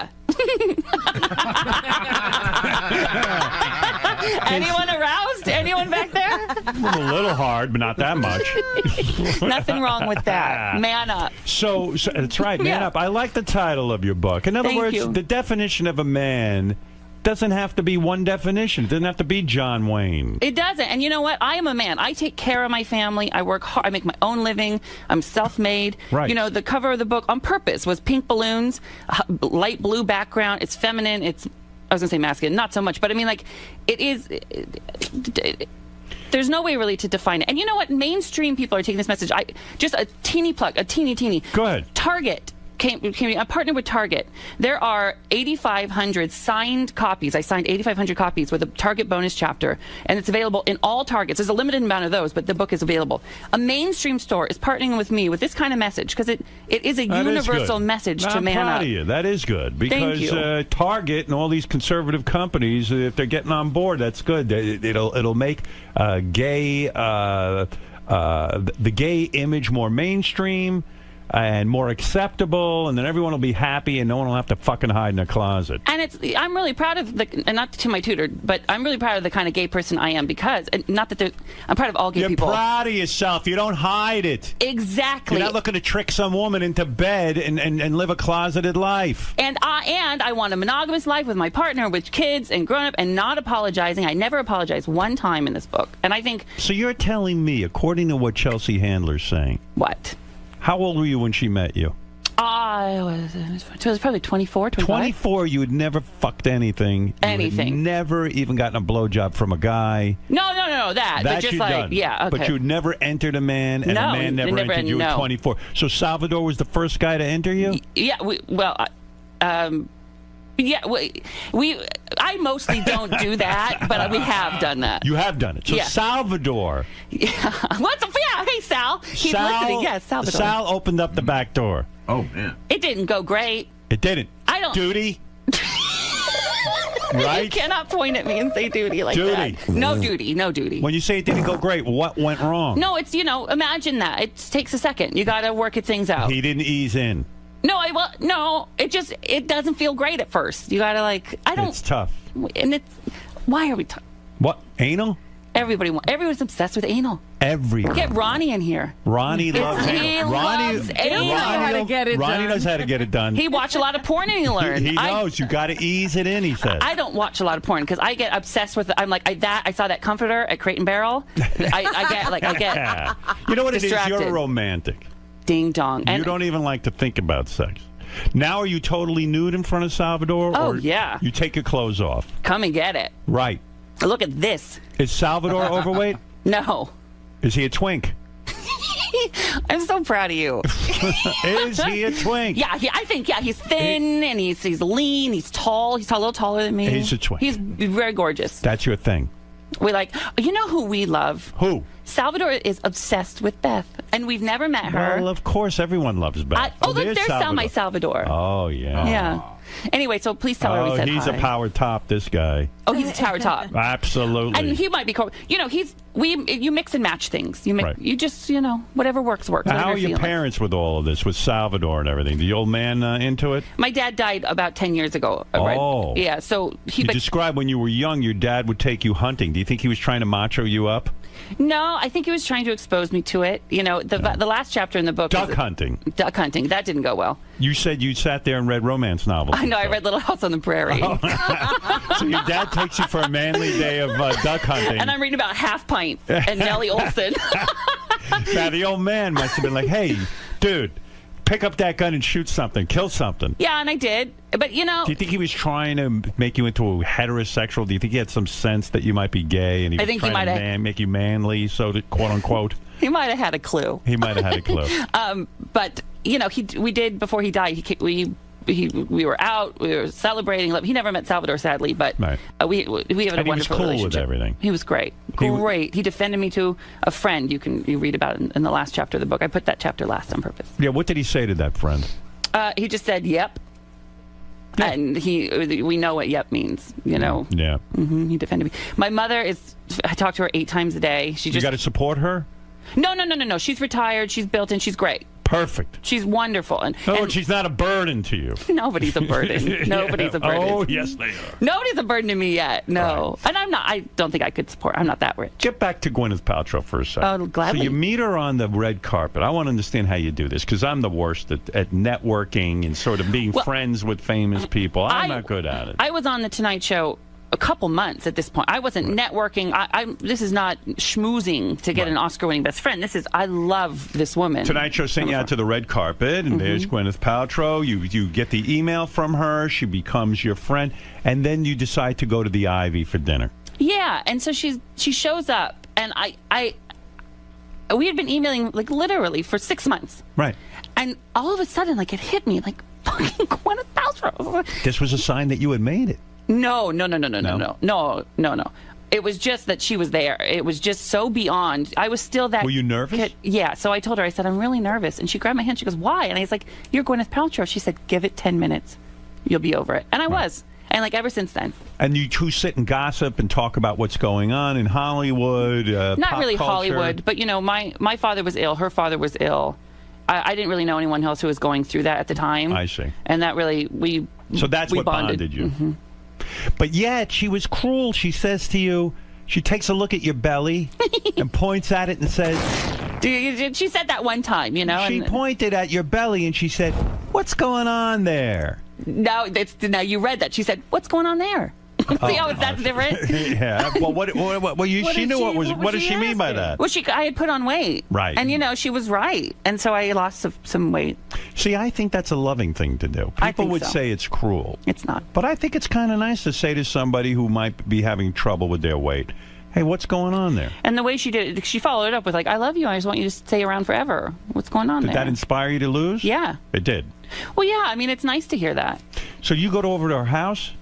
Yeah. We hang out with that dude from Coldplay and the kids and everything? Not like a lot, but I was just there. Last time I was at her house was she had a Christmas party. Well, that was a good party. Who was there? Oh. Madonna? No. Should I talk about it? Yeah, of course. Or will I never be invited back? Who are you talking to, Ross? Yeah, I'm talking to myself right now.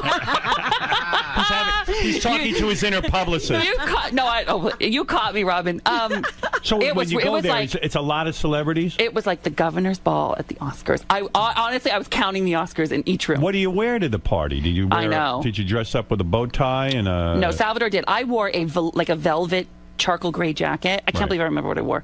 Well, it's a big event. Oh my God. Right. And like a red, like holiday-ish kind of tie. It's exciting. I talk about it. Jimmy Kimmel has a party for me, and celebrities come, and George Clooney was there, and all that. Very exciting, right? Especially for someone like me from Mount Vernon, Washington. I guess we're all from somewhere, but I've always just So when Gwyneth invites you, does she say to you, "Listen, don't forget you're from Mount Vernon, so don't be like sort of felling all over these people, and try not to embarrass yourself." She knows I have like some decorum. She knows I'm together. Right. When you see who is the most famous person there besides Gwyneth? I mean, there was like a Reese Witherspoon. All right, so when you see Reese Witherspoon, do you go up to her and go, "Oh my God, I love you"? You know. No, right. I do that on the car. You know how it's a little different. You say things on the radio maybe you wouldn't say at home. Right. I do things on TV that if I see Reese Witherspoon in a Starbucks, I'm not going up to her and like, "Oh my God, I love you," in a camera and I think, Now, so Reese Witherspoon's there. You go over and you have a nice conversation with her.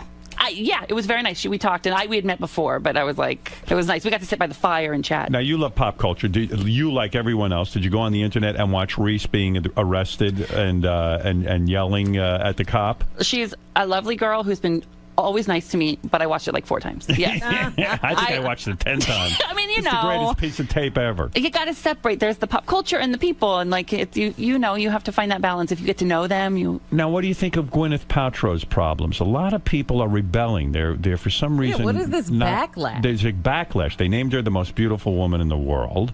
Then people are angry with her because on her website, she described her lifestyle and it would cost like $10 million to live that lifestyle. People are having Gwyneth Paltrow backlash, right? Are you aware of this? I read about it on the blogs. And right. I mean, I've always loved her, and I'm lucky enough to know her. She's not like one of those famous people that not a lot of people like know who she is, and her. Right. You don't really see that a lot.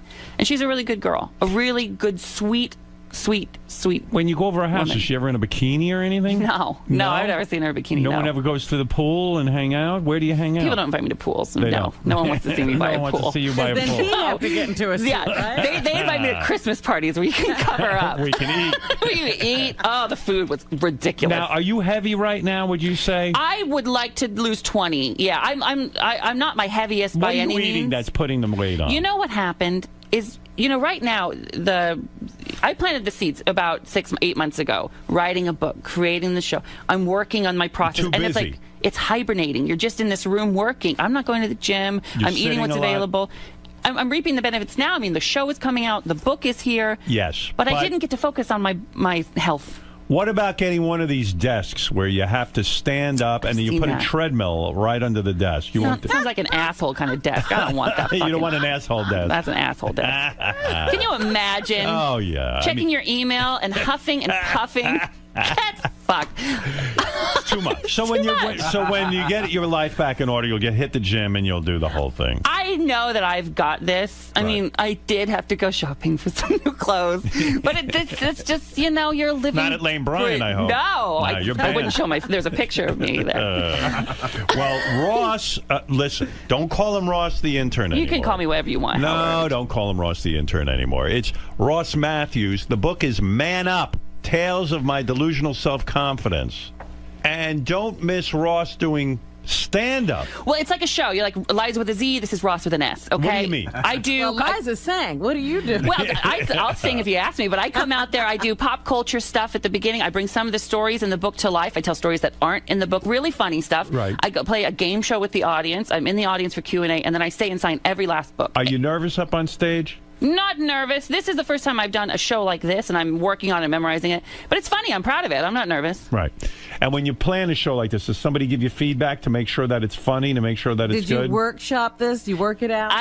Here's the deal. Workshop? I know. Yeah. I have a best friend from high school who I think is so funny, and she writes with me. And she's like my barometer. I test things with her. If it's funny to her, it's going to work. If she likes it, that's it. Mm-hmm. Right. And the book is good for anybody who's gay, who's straight. In it you describe... That covers everybody. It covers everybody. I love that. Yeah, thank you, Howard, that you even looked through it. I'm so I like you write about your love of football, that you're trying to tell, although you're a Seattle Seahawks fan. That's a little bit gay. No, don't you think? They're gonna make it. They're gonna be the NFC champions this year. Think so? I do know. I know for a fact. And you point that out because a lot of people think if someone's gay, they're not a fan of football. In other words, that's too masculine a thing. Do you. Whatever you are, just do you. Do it and be proud. Proud of it. Own it. Why am I yelling, Robin? Because I think I know. Are you having trouble hearing? I pumped you up, I think. Yeah, you get me all freaked out.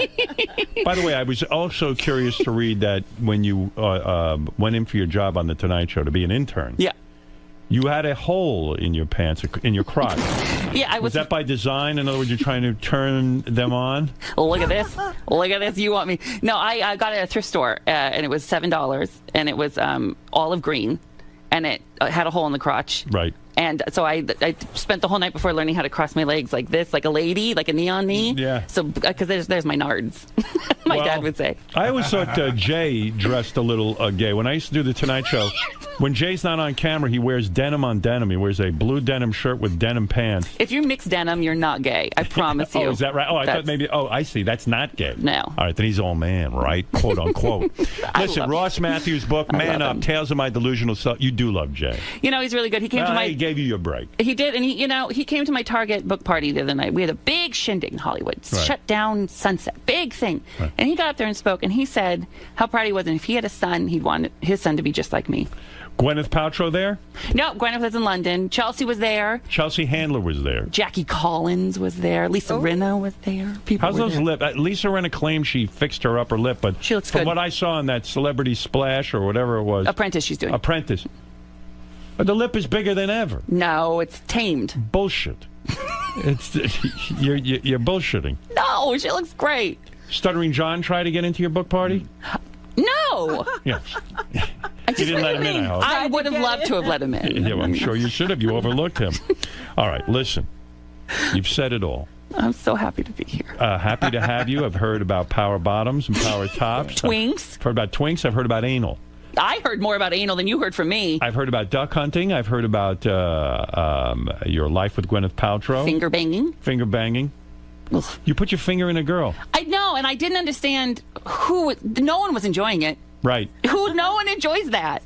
When I do it, at least. Who was the guy you were? Who was the guy you say in your book you used to beat off to when you were a young man? Was like. Well, I don't think I'd say beat off, but I love Mark Paul Gosselaar. No, there was somebody else. Like, Justin Timberlake, I love. Yeah, you ever beat off to him? It's so good. You have to admit. So you close your eyes and you think about Justin Timberlake and you beat off. Right? I mean, who wouldn't? Everybody does. Everybody Robin, does. You ever beat off to Justin Timberlake? No. Robin, you have to admit, though, it's pretty good. What do you imagine would go on between you and Justin Timberlake? You want me to go describe it? Yeah. I would, I think I'd let him wine and dine me a little bit. Right. I'd play hard to get at first. Right. You're not getting this. Right. No. Well, that's sexy. That's why I talk sexy. Right. You're not getting this. So he takes you out to dinner. Yeah. Then he says, hey, let's go back to my aloof. place. I'm real aloof. You're drinking wine, Yeah. Justin Timberlake. So you don't see it like, you see him as, hey, he's already gay. In other words, in your fantasy, I didn't think about that. That makes it better. Him. Oh, wait. In other words, he thinks he's straight. So, yeah, hold on. Let's change it up. Yeah. So I take him out. Right. No, we run into each other at a restaurant. Go ahead. So he doesn't see it coming. Go ahead. He in his straight life run into me. Right. And I just derail it. Go ahead. Hey, you're Justin Timberlake, aren't you? Right. Can I buy you a drink? Like that. He goes, yeah, sure. I've seen you on The Tonight Show. I've seen you on Chelsea Handler. We get a little tipsy. Right. I'm going to keep the party going at my place. You want to come? Uh-huh. I can't pull this off, can I? It's not going well. That's the move. I would never make that move. That's the most forward I've ever been in my life, right now with you. So now you got Justin Timberlake in your house. Mm-hmm. You give him the roofies. Yeah. Hey. Hey, what's that? Little powder in the drink. He leans forward. He kisses your neck. Howard, if you make me hard this early in the morning. All right. Well, see, I told you no one wants to hear about No. First, it's a joke, Hey, come on, let's jerk each other off. That's fun. And then 2 seconds later, hey, let's play this game. You take your dick out. Robin, that's some seduction. That never works. That would never work, but I would love it. He's the dream. He is. Justin Timberlake. Yeah. That's the guy. Robin, you have to admit it's pretty good. I mean, I think he's a good performer, but, he's not my type. We wouldn't have to fight over him. Have you ever tasted your own sperm? Never. People do that. Oh, they do that in the porn. Yeah, Benji eats his own sperm. I don't fucking eat disgusting. it. I don't eat it. I said I put my Here's a gay man telling you he doesn't even eat his own sperm. It's gross. That's gross. It's gross. You should give it a shot. It's gross. Do you eat Sal's? You do what you got to do. I don't look forward to it. You swallow Sal's sperm? I have, yeah. Right. His sperm you'll swallow, but not your own. No. I did. I was curious. No. I was curious. Nobody looks forward to it. Right. That would never even occur to me. You had a woman on here once who, it was her sugar. You remember her? Yeah. Oh, yeah. The lady who eats sperm out of rubbers. That even grossed me out. We watched it twice, though. All right, listen. You've said it all. You probably said too much. Probably. Really? I know. Well, congratulations on the book. Thank you, Howard. I'm very proud of you. And listen, it's very exciting when somebody's book comes out. And it's reason to celebrate. It's quite an accomplishment. Whoever thought you'd have a book? I did. Oh, you did? I think I was the only person. No one else did. I knew I would have a talk show, but no one else ever thought it. That's right. And now here in the fall. That'll be on E. It'll be on E. And if people want the book, I built a website called Read Man Up, where you can order it from Amazon, Barnes & Noble, Target. They're all there. And I just think... enough. It's really funny. I'm really proud of it, and it has such a great message. Not to be a total cheeseball. It's not saccharine, but I want to put something good out in the world. And I look forward. I don't have kids yet, but when I do, and they're in a bookstore one day, I want them to open this and go, my dad wrote this. I'm really, really proud of it. All right, that's good. That's a smart man. Well, when he has children, is he going to adopt, or are you going to artificially inseminate? No, he's actually going to have a baby. He's having the baby. He's got the voice. I think he's got the uterus in the womb. I got one of those uterine implants. Yeah. What are you going to do? You're going to adopt? I think we're going to adopt. We may do one of each, but I think first we're going to adopt. I have a Maltipoo and a Chihuahua, and I couldn't love them anymore. I couldn't love them more than I do. Right. So I think within a baby, I will love them as much as I would love anything, So I really want... We're going to do that with the next few years. Good for you. I'm proud of you. I wish you luck with that. Howard, thank you. Listen, the only thing your child might be embarrassed by in that book is the fact that you stole from Lane Bryant. That's insane. That's the stupidest fucking thing. All right. Anyway, Ross Matthews, everybody. The book is Man Up, Tales of My Delusional Self-Confidence. And if you want to follow me, can I do my Hello Ross is my Twitter and my tweet? Why are you not? Oh, Hello Ross, at Hello Ross? At Hello Ross. My last name, Matthews, has one T in it. Right. Oh, everyone gets it wrong, so I just said Hello Ross. Is that the name of the TV show? Mm-hmm, that's the name of the TV show. All right, real good. All right, Ross. Good seeing you. And, Thank you. We'll be back right after these words. So, Ross. Yes. Obviously, you've done the show before, but you listen every day. Yeah. So the times where you actually get to sit across from the man himself are few and far between. What goes through your mind when you first sit down on that couch? You know, the first 5 minutes is just sort of settling in that it's happening, that you're there, that he's there, that this is real, you know. And then obviously there's a moment where it just kind of goes away and it becomes really fun. But then the most awkward part is when it's over and like he's very nice to stand up and talk to you, and all you want to do is stand there and talk for like 20 minutes. But you fight it. I got the fuck out of there. I was like, he's probably like, where'd Ross go? Why did he leave so fast? But I don't want to be the guy that lingers with Howard Stern. Well, thank you so much for your time today, Ross. Man Up, that's the new book. What? Good luck to you. Thank you so much.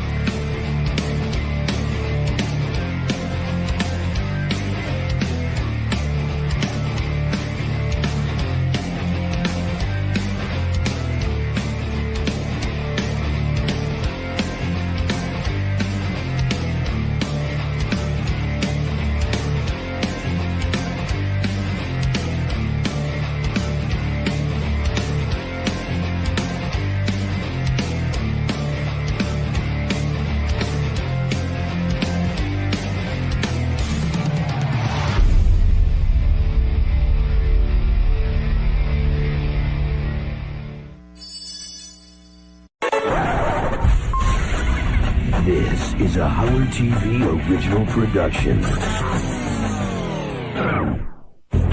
On this episode, Medicated Pete lands his first starring role.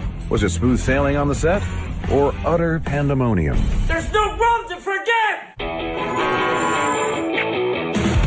What's your problem? Testing, 1, 2. Baba Boo. Yeah! Hey-oh, yeah!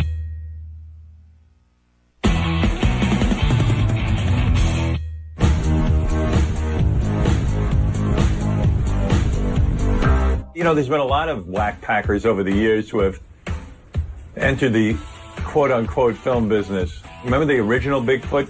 The big giant guy? He went out to Hollywood to try to make it. And of course, Eric the actor. Now Medicated Pete, he's the latest.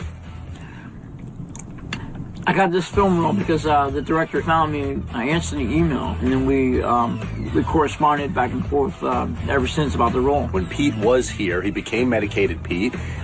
He became a regular fixture on the show for a long period of time. So it didn't surprise me at all that Hollywood would come calling and have him be a lead actor in a feature film. I was very proud of him. I was also happy that he wouldn't be standing near me. The movie was about a guy who gets poisoned at some random party that he's at. He only has a small amount of time to live, and in that time, they're frantically trying to find out who poisoned him. It's a remake from the 1950 film Dead on Arrival. The character I played, his name is Frank Bigelow. He's a real party guy. He's a real ladies' man. There are a lot of similarities between the character Frank Bigelow and myself, Medicated Pete. After he described to me what the movie was about, I was like, yeah, I'll take this role, no matter how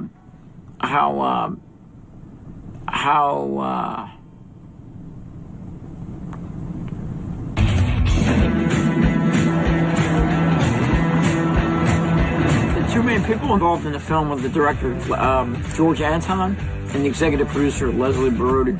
I'm ready for Peter McCartney, the actor. We're gonna make a movie. I'm ready. Let's go. If you guys see him, just let me know. He's my brother. I was on the phone with them a couple hours before my flight, and they did tell me to wear a suit on the plane. And then immediately when I got to the airport, when I got to LAX, he started directing me right away. He didn't even say hello to me or anything. Go on that side. Go on that side, Dr. Keep walking. Come on. Go that way. Don't look at the camera. Keep going. Very good, Pete. Very good. Keep going. Keep going. I was kind of freaked out. I was kind of like, whoa, what's going on here? You know? I mean, I just got off the plane. I'm fucking tired as hell. And all of a sudden, I'm getting directed. I mean, come on. I mean, it's a weird experience. One more time, Pete.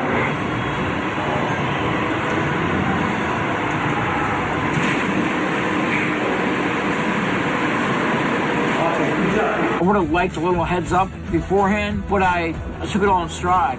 You know, I was like, what the fuck is going on here? But I was like, okay, so I went along with it. It was a whirlwind experience.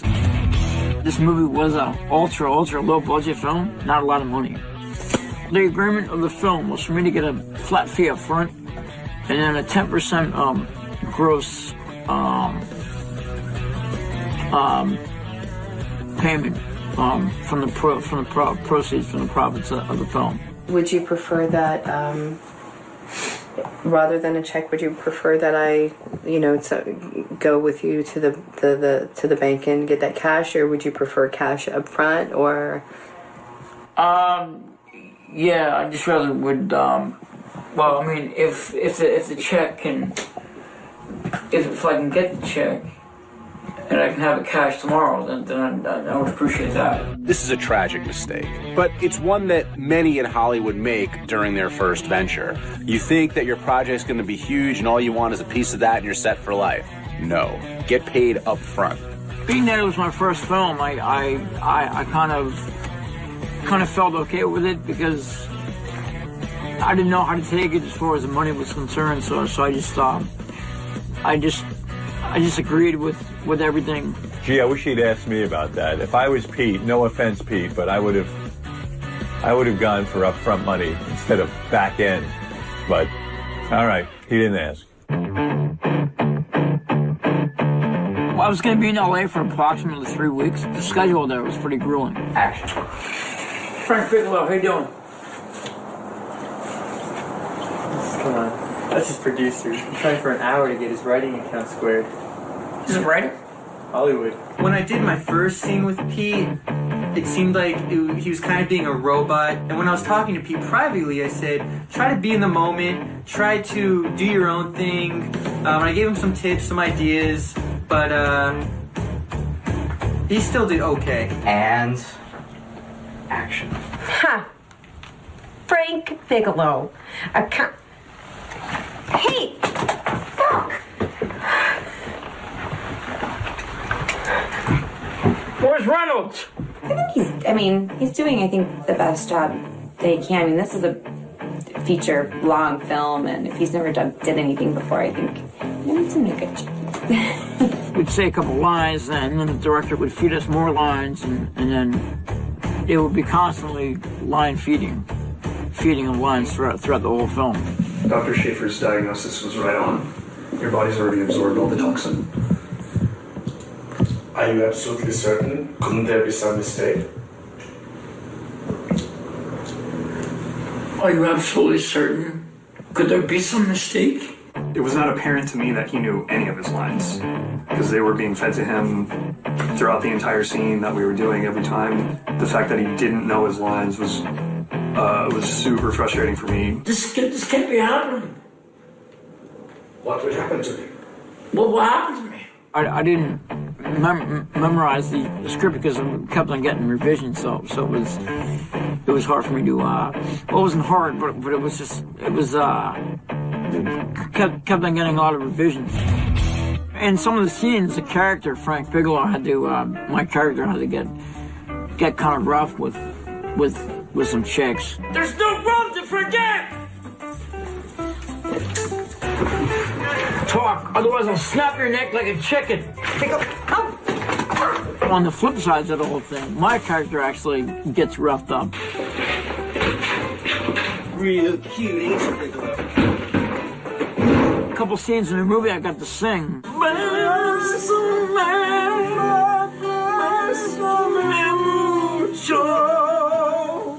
I think I just show my pecs off, and I do have a manly chest. We can move on to the next one, all right? Moving on.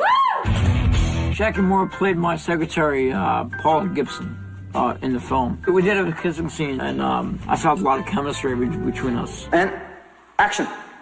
Kiss. Passionate, passionate, passionate. Mwah, mwah, mwah, mwah, mwah. And now, say the line. Joke. Come on, Paul, let's go on A's and have a... Eat some beans. Keep kissing him and crying. Go action. Kiss, kiss, a lot. Let's go to Betty's and eat some beans. You're talking. After that. When Medicated Pete went to kiss the girl, it was like he was trying to suck her face in. It looked like that Pepsi commercial where you could suck a human into a straw. It was like he was trying to swallow her. It was hysterical. Go. Oh, guys, I want to go sleep, guys. I want to go. I really, really want to go to freaking sleep. Come on. Let's go down there, Eddie's, and get fucked up.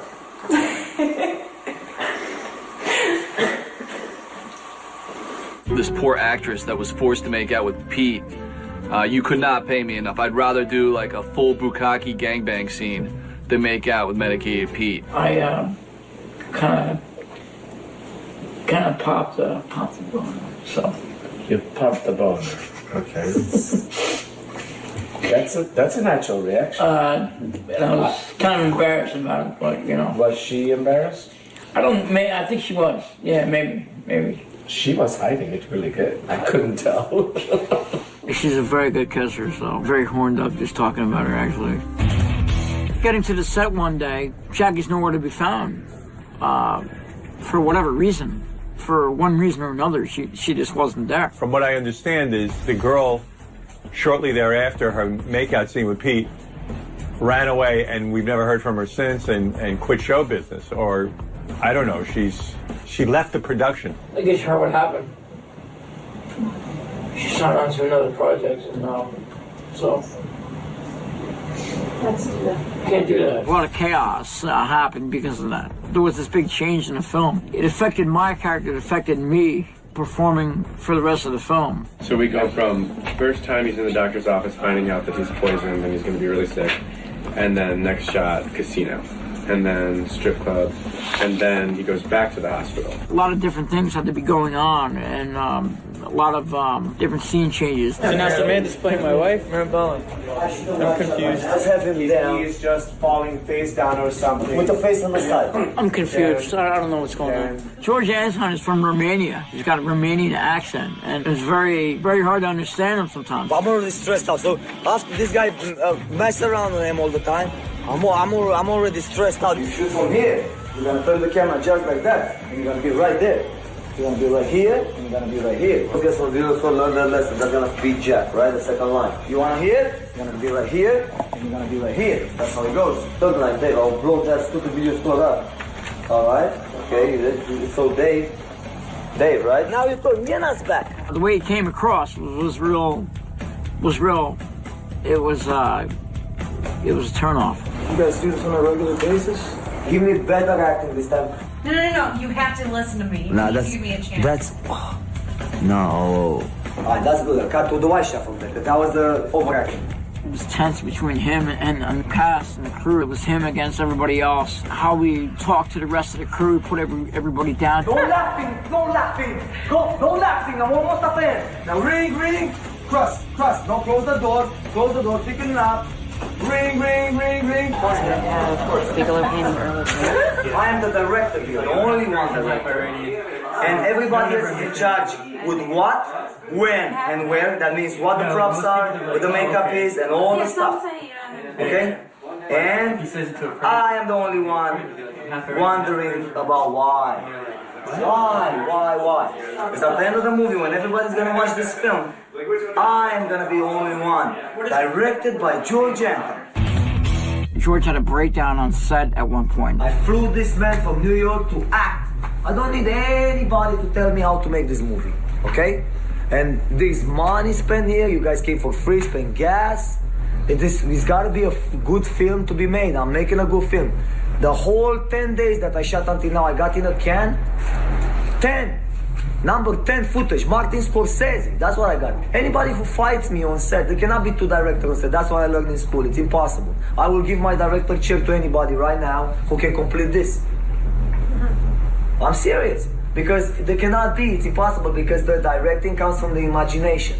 I studied the script. I have it since 2010. I am studying this writing since 2010. That's a lot of years. About 3 years that I'm sitting on it. That really pissed everybody off, and we were all like, what's going on here? I understand one thing, okay? Yeah. You are tired. This is a long 9-day shoot.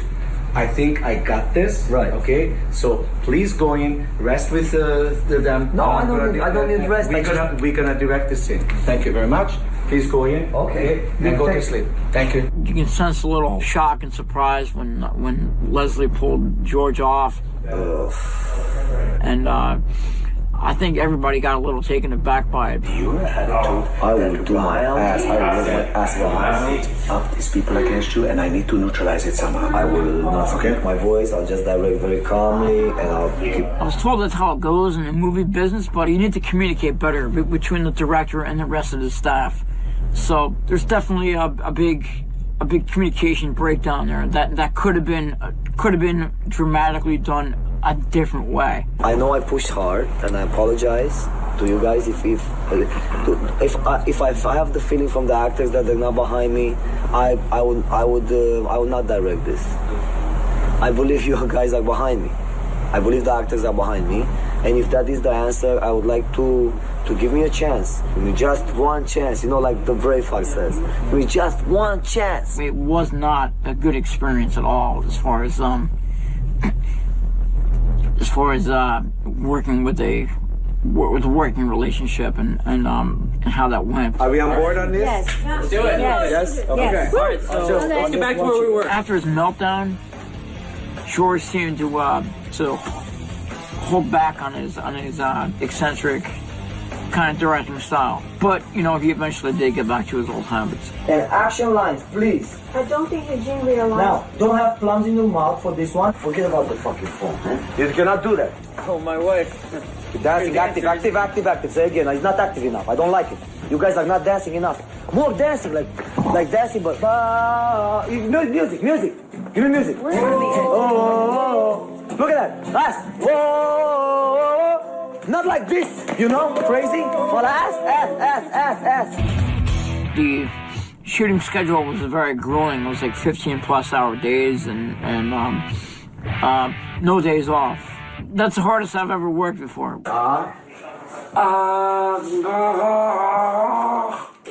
Good. Now, what kind of sensation do you have? Yeah. Right. I have a tingling sensation. Make note, Pete has a tingling sensation. Okay? Wink, wink. Tingling. I gotta tell you, when the film was done, when we shot the last scene.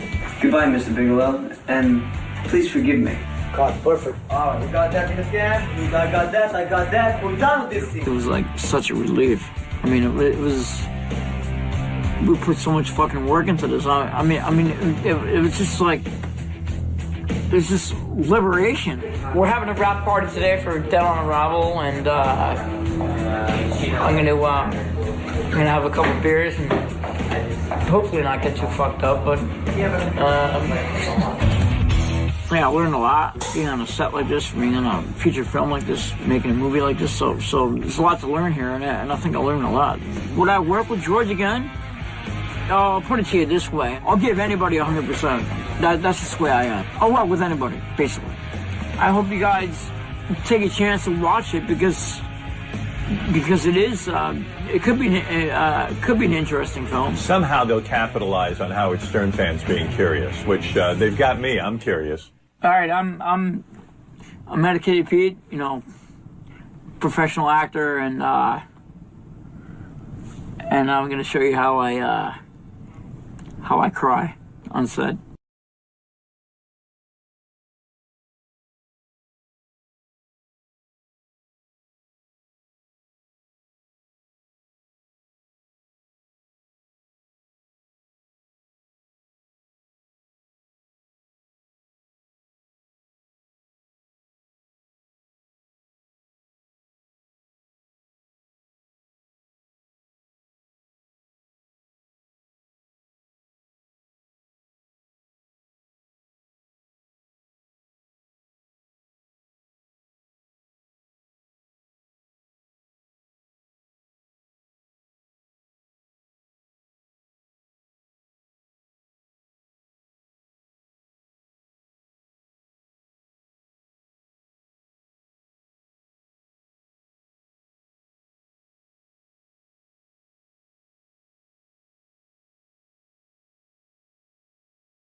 There's no room to forgive!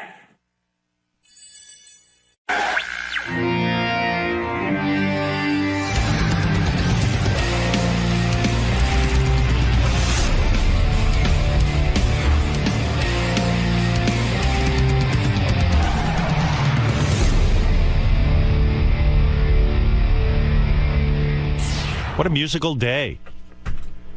First the, am I using this mic? First the MTV VJs. Were you into MTV, Natalie?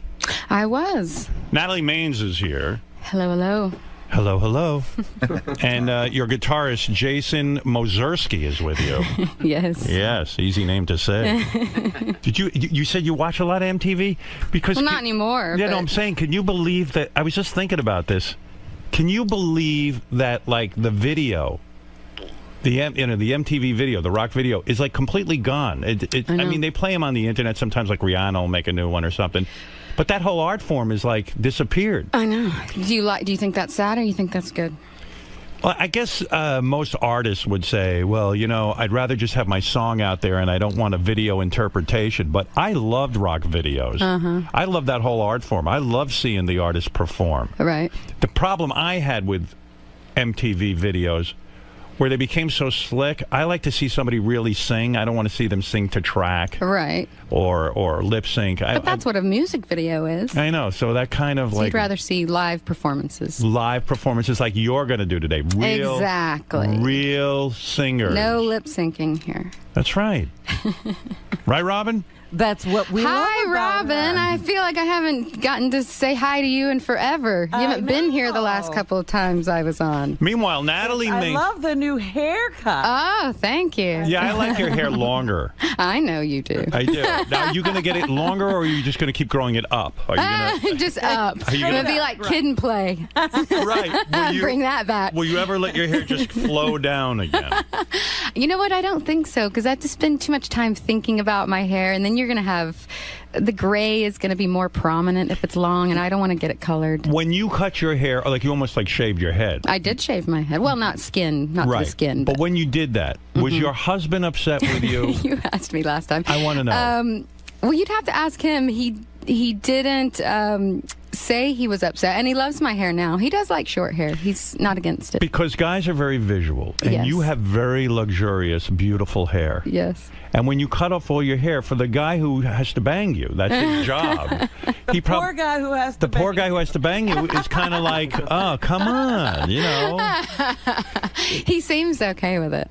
Yeah, I mean, I feel the guy should be in on the decision. Howard, this short hair just shows off my beautiful face. Well, you do have a beautiful face. You really do. Oh, thanks. Did your sex life decrease when you cut off all your hair? Honestly. No, he just couldn't grab me by the ponytail anymore. And drag you around the house. No, seriously, did you see a reduction in sexual No, I activity? did not. Everyone does not have. You know what? Black guys like short hair, and Adrian likes short hair. He does. Where is Adrian now? Adrian was on the TV show Heroes. Yes. I followed him on that. Yes. And where is he now with his big penis? Now he just did 3 episodes of a show called Burn Notice. Burn Notice. Yeah, and he's been on a show that's more for teenage girls called The Lying Game. The Lying Game. Where do I see that? That would be on, I think it's ABC Family. Oh, so he's busy. He is busy. I've asked him to stop being so busy so I can be busy for a minute. Does he audition a lot for movies and things? Is he trying to break in as a movie star? You know, that hasn't, I mean, he's not against it, and he has been in a lot of movies, but he has not broken through as a movie star. What I think he should do is comedy. Nobody sees him as comedic because he's a very serious guy, I'm sure. in Seems these like a auditions. serious. He doesn't seem like a lot of fun, that age. He is fun, Yeah. and he's silly. He is. Yeah, I've never hung out with the two of you as a couple. I know, oddly we're enough. always tag teaming. You were quite controversial on the last Celebrity Superfan Roundtable, and I want to ask you about this before we talk about your new music. Okay. You came out in a very big way I at did. Celebrity Superfan Roundtable, and you came down on Gary. You said, and I, by the way, I'm not opposed to this. You said Gary is like one of your children. He doesn't listen, and he's childish, and you were really very, very critical of him. Lately, I don't like when Gary comes in. I'm sorry, Gary. Wow. Who doesn't really? Why? Because Gary, sorry. Don't be. I Don't like be. Gary, but I think. Well, you finish. You're in a mode where the minute it's like maybe it's because you remind me of my children, how they don't listen to me, and how Howard will say the littlest thing, and it's like you don't even take it in, you don't even hear what he says. Howard said it, and it's against you, and so you are fighting right back like a kid almost. It's more how he is with you. Specifically, like a parent, the minute you say something, he just has to come in, defend himself. He doesn't even hear what you're saying. He doesn't take a beat to think about if any of it might be true because you said it. It's just for shtick. You're just ragging on him. There's no truth to it. He thinks you really would like his TV show if you just watched the whole thing. So I sent out a plea for you to please watch the whole thing and tell Gary if you like it or not. You're very astute. You really are. Thank you. Because when I say things to him, I feel he doesn't listen. He just quickly. Exactly. And now he's on this thing of not having to listen to me about saying this and just saying she doesn't like me. Yeah, now it's not that you don't like Gary, right? No, I like Gary fine. I'm pointing out one little thing that bugs me. He's being about overly him. sensitive. And he just, I think it's just his way of getting to ignore it. But I have this secret thought that when he's alone in his car driving home, has sunk in a little. Maybe a little. And Natalie, probably not. And Natalie, you also, you came down on Lisa G. You said she's not a team player. Now, Ronnie Munda's been saying this about her. Yeah. Well, what specific evidence did you give that Lisa G., the newswoman, is not a team player? We don't have her in here as much anymore. But in the past, she would come in and just not be willing to do something or just needs to be a little more fun. She wouldn't even play her violin in front of us. Exactly. It's ridiculous. Right. Good or bad, it would be great. Have some we fun. want to hear it. Yeah, loosen up. In fact, she could have played, I think one of the artists who came in and performed said, hey, I'll have Lisa G play with me. And she said no. Right. Right away. It was just like a knee-jerk thing. No, no, no, no, no. I know. And also, there was one other point that you made. You were against Johnny Knoxville being part of the panel. No, I wasn't. But after Superfan. the fact, no, I didn't have any. I didn't. You feel he was not a true superfan. But after the fact, there were a few suspect people in that group where I would say pieces of vinyl, and they would look at me like, "What the fuck are you talking about?" And how do you not know pieces of vinyl if you're a superfan? This is called the Celebrity Superfan Roundtable. I sometimes feel like the only superfan. My co-host Jeff Probst gave me that look about vinyl. About pieces of vinyl. Wow. I know. Oh, what the hell? What's going on here? There has to I created this show, and now it's out of control. Right. Well, sometimes it's hard to find someone as passionate about the show as you. I realize that. Because if we found someone just as passionate as you, you'd probably be the only person on Superfan Celebrity Roundtable. So that's a good thing. Now, Andy Richter seemed on my scale. Andy Richter knows Howard Stern show. Yes. He does, and Martha Quinn actually does too. We should have her in there as well. Now you wrote 3 new songs on. Hey, did you notice Gary didn't come in and defend himself right away? No. He's doing a really good job. Gary, why are you not defending yourself against Natalie? Is she talking?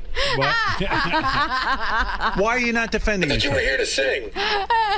Well, she's Shut going to up sing and in a minute. sing. I haven't told that. Do you still feel Natalie does not like you? I think she says she does like you. I think that Natalie's making the point that I don't always listen to everything you say, and I think I heard what she said, and in my car on the way home, I'll think about it. All right. But also your point, how my other point to all of them, because they were talking about these outside projects, and you're always complaining about that, and their defense is, well, Howard, we don't know if he's going to be here at the end of this contract, and he told us to start setting things up for ourselves. Right. But I think it's funny that they're all setting things up for themselves in front of the camera. I mean, shouldn't Gary be doing what he does best? He should be producing the greatest show ever, and then he'll produce the next greatest show. Well, I've had a change of mind on that anyway. I evolve as an entertainer, and I also evolve as a person who has to run a group of people.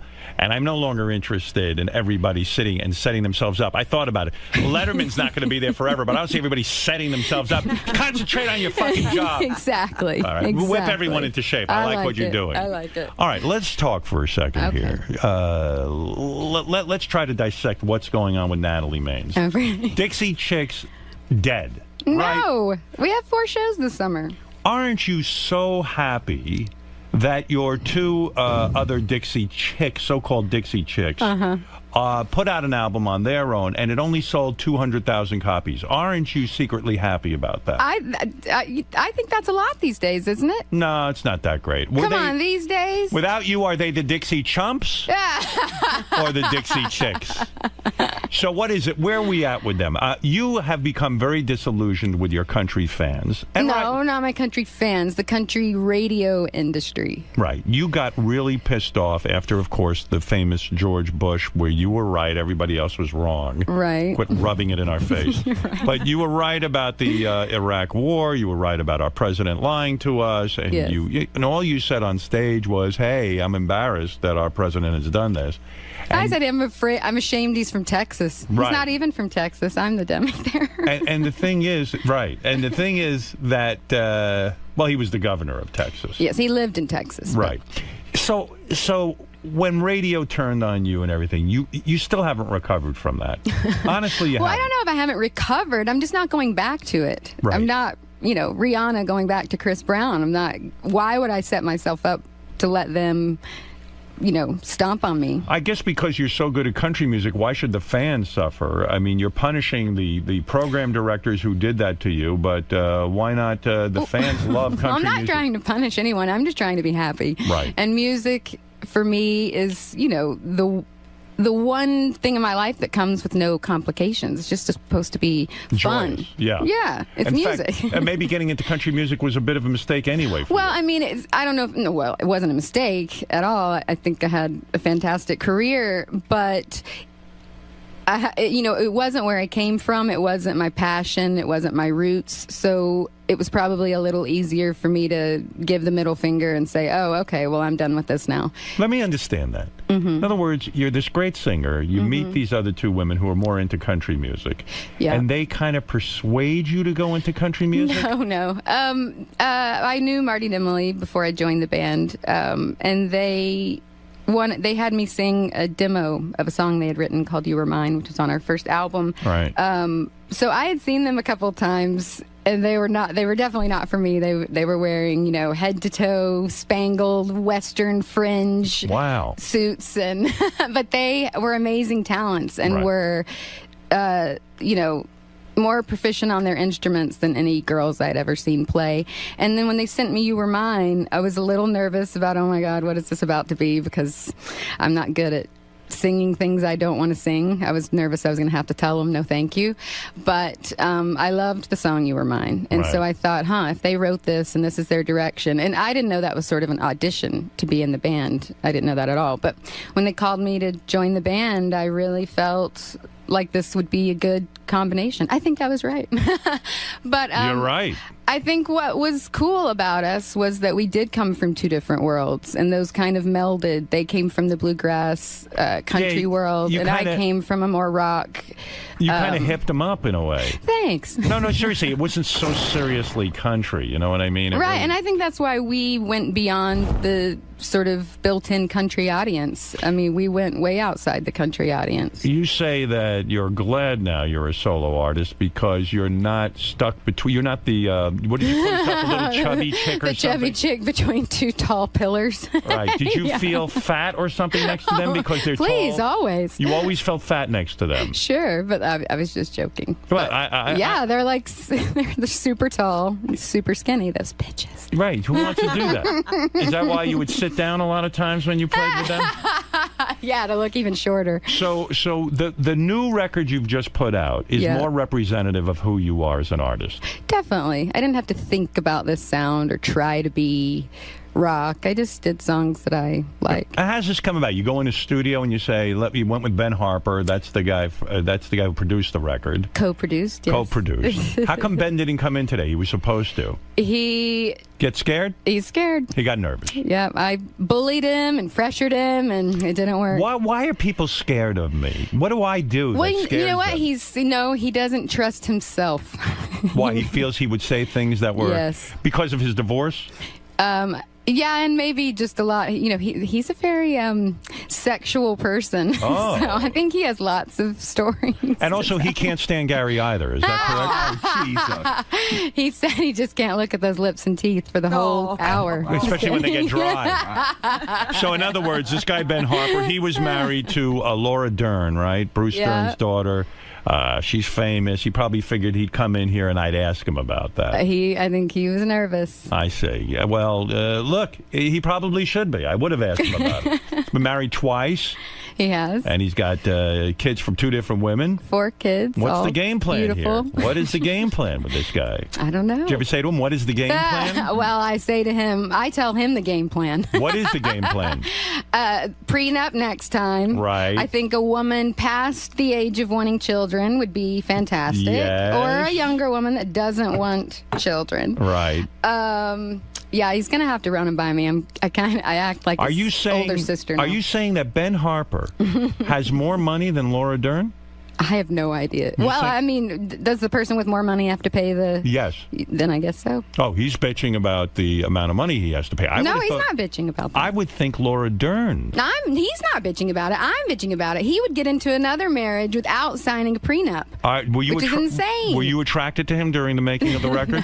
No. He's an attractive man, isn't he? He is very handsome. Right. He is. You never cheat on your husband? Never. You've never been swayed? Never. You know, it just Impressive. Shuts down. I'm not even looking for that. The vagina shuts down to other men. Your vagina's only open to one man. Exactly. He holds the key. So you went in the studio and you did a bunch of cover versions of songs that you love and also 3 originals. Yes. One of the songs is written by you. Well, no, 3 songs are co-written by me. Did you get my email the other day that I sent you? I did. I was sitting and listening to a radio station out on Long Island, WEHM, and all of a sudden I turned on the radio just at that exact second. They were playing one of your new songs. Is that the new song you wrote? No, that's an Eddie Vedder song. It was an Eddie Vedder song? Because I didn't recognize it. Well, it was on his ukulele album, which I'm sure you haven't listened to. I see. And so you're getting some airplay now with the new record. A little, but you know, I feel at the label everywhere a little confused about what this sound is. And what would you call this genre of music? Rock. I think it's rock. It's rock. Mm-hmm. I'm not confused. Maybe Why is a little everyone... adult contemporary. Well, because it's adult contemporary too. I don't think it's alternative enough to be AAA. It's not alternative. All right. It is a little more straightforward. All right. This is Natalie, like you've never heard her before. Right. Let's try to determine what this sound is. Please. Let's call it anti-Gary rock. Okay. It's a whole new movement. All right. So here is Natalie Maines, who is a super fan of our show. Yes. Formerly of the Dixie Chicks. Although you guys still go out on tour every once in a blue moon. Yes, not formally of the Dixie Chicks. Of the Dixie Chicks. Is it financial with you? Is that why? Because it's so much money they drag you back in every once in a while. I enjoy playing, but it is difficult for me to shift gears. I'm trying to focus on this and to take calls and emails constantly about these other shows. You know, it is taking my In order for your new record to really take off, you've got to hit the clubs. You've got to... No, listen to me. Don't laugh. You want my What am I record? supposed to do with the clubs? I'm going to tell you. Dance? Oh, I always wanted to dance with Not you, those Howard. kind of clubs. I'm saying you've got to go out on tour. Yeah. Even if it means, you know, smaller clubs and smaller venues. I think that's fun. And I'll do that. introduce you have to do it. Well, listen, they haven't booked the gigs. I don't know what to tell you. I You've said got I'm to get out working there. this summer. How are you going to go out there and promote this thing now when you have young kids at home? It's going to be difficult. Yes, well, that's why I wanted to do a lot of it in the summertime. I see. All right. And Natalie Maines, our dear friend, who is looking very sexy today. Thanks. Are you working out because your arms are very toned? They are? I hate my arms. Does she Thanks have for Michelle saying that. Obama arms? Yeah, every woman wants that now, Robin. I wish. And your legs look very sexy. You shave them. And are you wearing underwear with an outfit like that? Today I actually am wearing underwear. Good for you. But you know, when I was on 6 years ago, I said I wasn't going to wear underwear until the troops were brought home. Yeah, that's right. I did stand behind that, but they're not all home. But No, I do they're have not. underwear on. Well, you look fabulous. Well, thanks. The new solo album, Mother, is in stores today. Now, for more information, go to nataliemainesmusic.com. Oh, Howard, can I take up a little issue with you? Sure. The Black Keys are fantastic. fantastic. I'm not saying no. You have to have them on. It's a huge mistake. Yeah, it's Black a huge mistake. Well, maybe All we'll right. listen to you. We're not Please, I'm not listening to that. please. I'm not listening to that little twerp in the office. He says a lot of crazy shit, I'll agree. The Black Keys. What are is it? And they're huge fans of yours. Everybody go to the store, get the new soul album Mother in stores today. For more information, go to NatalieMainsMusic.com. Natalie, thank you. Jason, thank you. Thank you. And bring the troops home, Obama, so Natalie can live her dream and go pantyless. back again, or something I'm like that. in panties. All right. All right, we'll be back right after this. Natalie. Yes. In a perfect world, if you were Baba Booey's boss, Yes. and you could sort of structure his day for him, take us through what that would entail. I don't know what Baba Booey has to do all day, but it would entail getting guests, just fantastic guests. Also, this is how many times I've been on the show now, and I still have yet to ever get a water without having to ask for it. And I'm listening to people all the time on this show, parched, they're dying for something to drink. I'm at my house going, give this person some water. You hear the lip smacking and all that. Yes. So you want him to be more perceptive, better memory. That's right. Now, what about his other endeavors? Where does he fall short in your opinion when he's on camera? When he's when he's a tech expert? When he's a vinyl expert? Where are his shortcomings mostly? All of those things, probably. I agree with Howard. He should be a producer. He should be a great producer. And I think a great produced show with this, what's the show called that he and John Hine do? For What It's Worth. If I were the producer of What It's Worth, I would hire professional in front of the camera people to host it. I know, isn't that horrible? But really, it's a producer's decision, and I don't know that putting himself in front of the camera was the best decision. Not that he's not attractive in front of the camera, he is, but there's people, trained to do that. I wouldn't be a good TV show Right, host. it's not for everyone. Right.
So the VJs are here.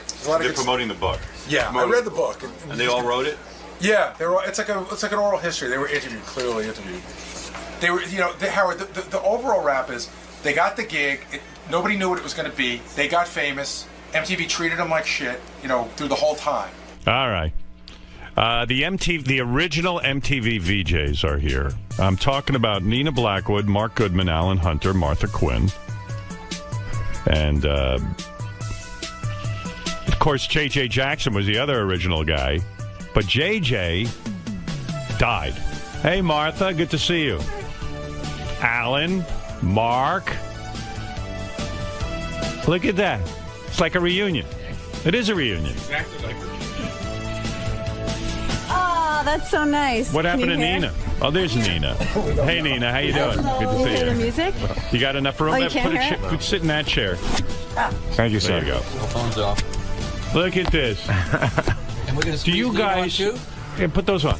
Then I can hear you. Hey, guys. Can you put these in your pocket? Thank you. There's a new Don't book. let me forget them. Oh, ouch. Oh. There you go. Now you're all set. Yeah. All right, good. Well, there's a new book out that describes what it was like to be a VJ, to be one of the original MTV VJs. And do you guys watch MTV now? Is it depressing to you because it is no longer a music channel? The answer is no. I don't watch it much. You don't watch it? I tune in every so often just to keep up with the vocabulary of the kids. That's Alan Hunter, by the way. I'll identify everyone's voice. Nina, you said you get depressed when you tune it in? I think the whole idea of what happened to MTV is depressing or just disappointing because I really was hoping that it would stay with the music thread. Have credible shows, either interview programs, concerts, whatever, but and by not the into way, that. And you guys would be like the godfathers of MTV had they stayed with videos. You would be the like Superman's parents on Krypton. You would be the originals. You know what I mean? Would be like Jor-El and all right. And by the way, Martha Quinn, I must thank you. On Twitter, you at least tweet 5 beautiful things about me every single day. So I want to thank you for doing that. Yeah, she does. She's like, yeah, she actually keeps me alive on Twitter. Yeah. But you know, you bring up a good point about us being the godparents. I kind of feel with Snooki, I kind of, in a way, like when she had her baby. Yeah. You're going to tell us that you and Mark Goodman are the parents of Snooki? Baby. This is what you spawned to her. Really? Hi, Robin. How are you? Did you guys, when you guys were on MTV, I mean, to me, you were in some sense bigger than even the videos. The original VJs, everyone knew your name. Do you think that MTV kept you down in a way because they didn't want you to get bigger than the video artists and the rock stars? That was, with all due respect to Pittman, who founded the channel, that was his plan. Right. Was to, you know, he was friends with Lorne Michaels, who was favored nations for all the Saturday Night Live cast, but we had no Lorne Michaels. Right. Nor did we have favored nations. Nor did we have favored nations, as we say in the book. The disparity in pay was huge in the beginning. When you talk about pay, what I think people would be shocked because I think when you see someone on TV, you expect that they're multimillionaires.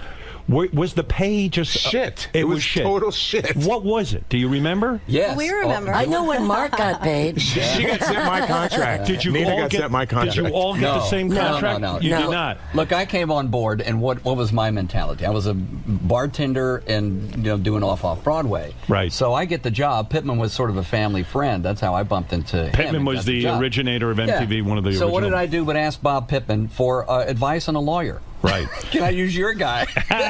He must have loved you. Jackie went, yeah. Right. Was it 27,000? Is that good for you, Alan? And I was like, my criteria was. What did you make a year? I made $27,000. $27,000. And that was more than what I made. What did you make, Martha? $26,000. Mark, you were a DJ at PLJ, I was at PLJ, right? yeah. So you were making decent money, I would I assume. started at MTV. I think I started around 80. I was making about 50, 55 at PLJ. Wow, isn't that crazy? I just figured you guys were making a ton. Nina, what were you doing? Well, this is the first time. None of us know. This is the first time I will say it because it's you. Right. But 60. 60. Which actually, to me, I have a little bit.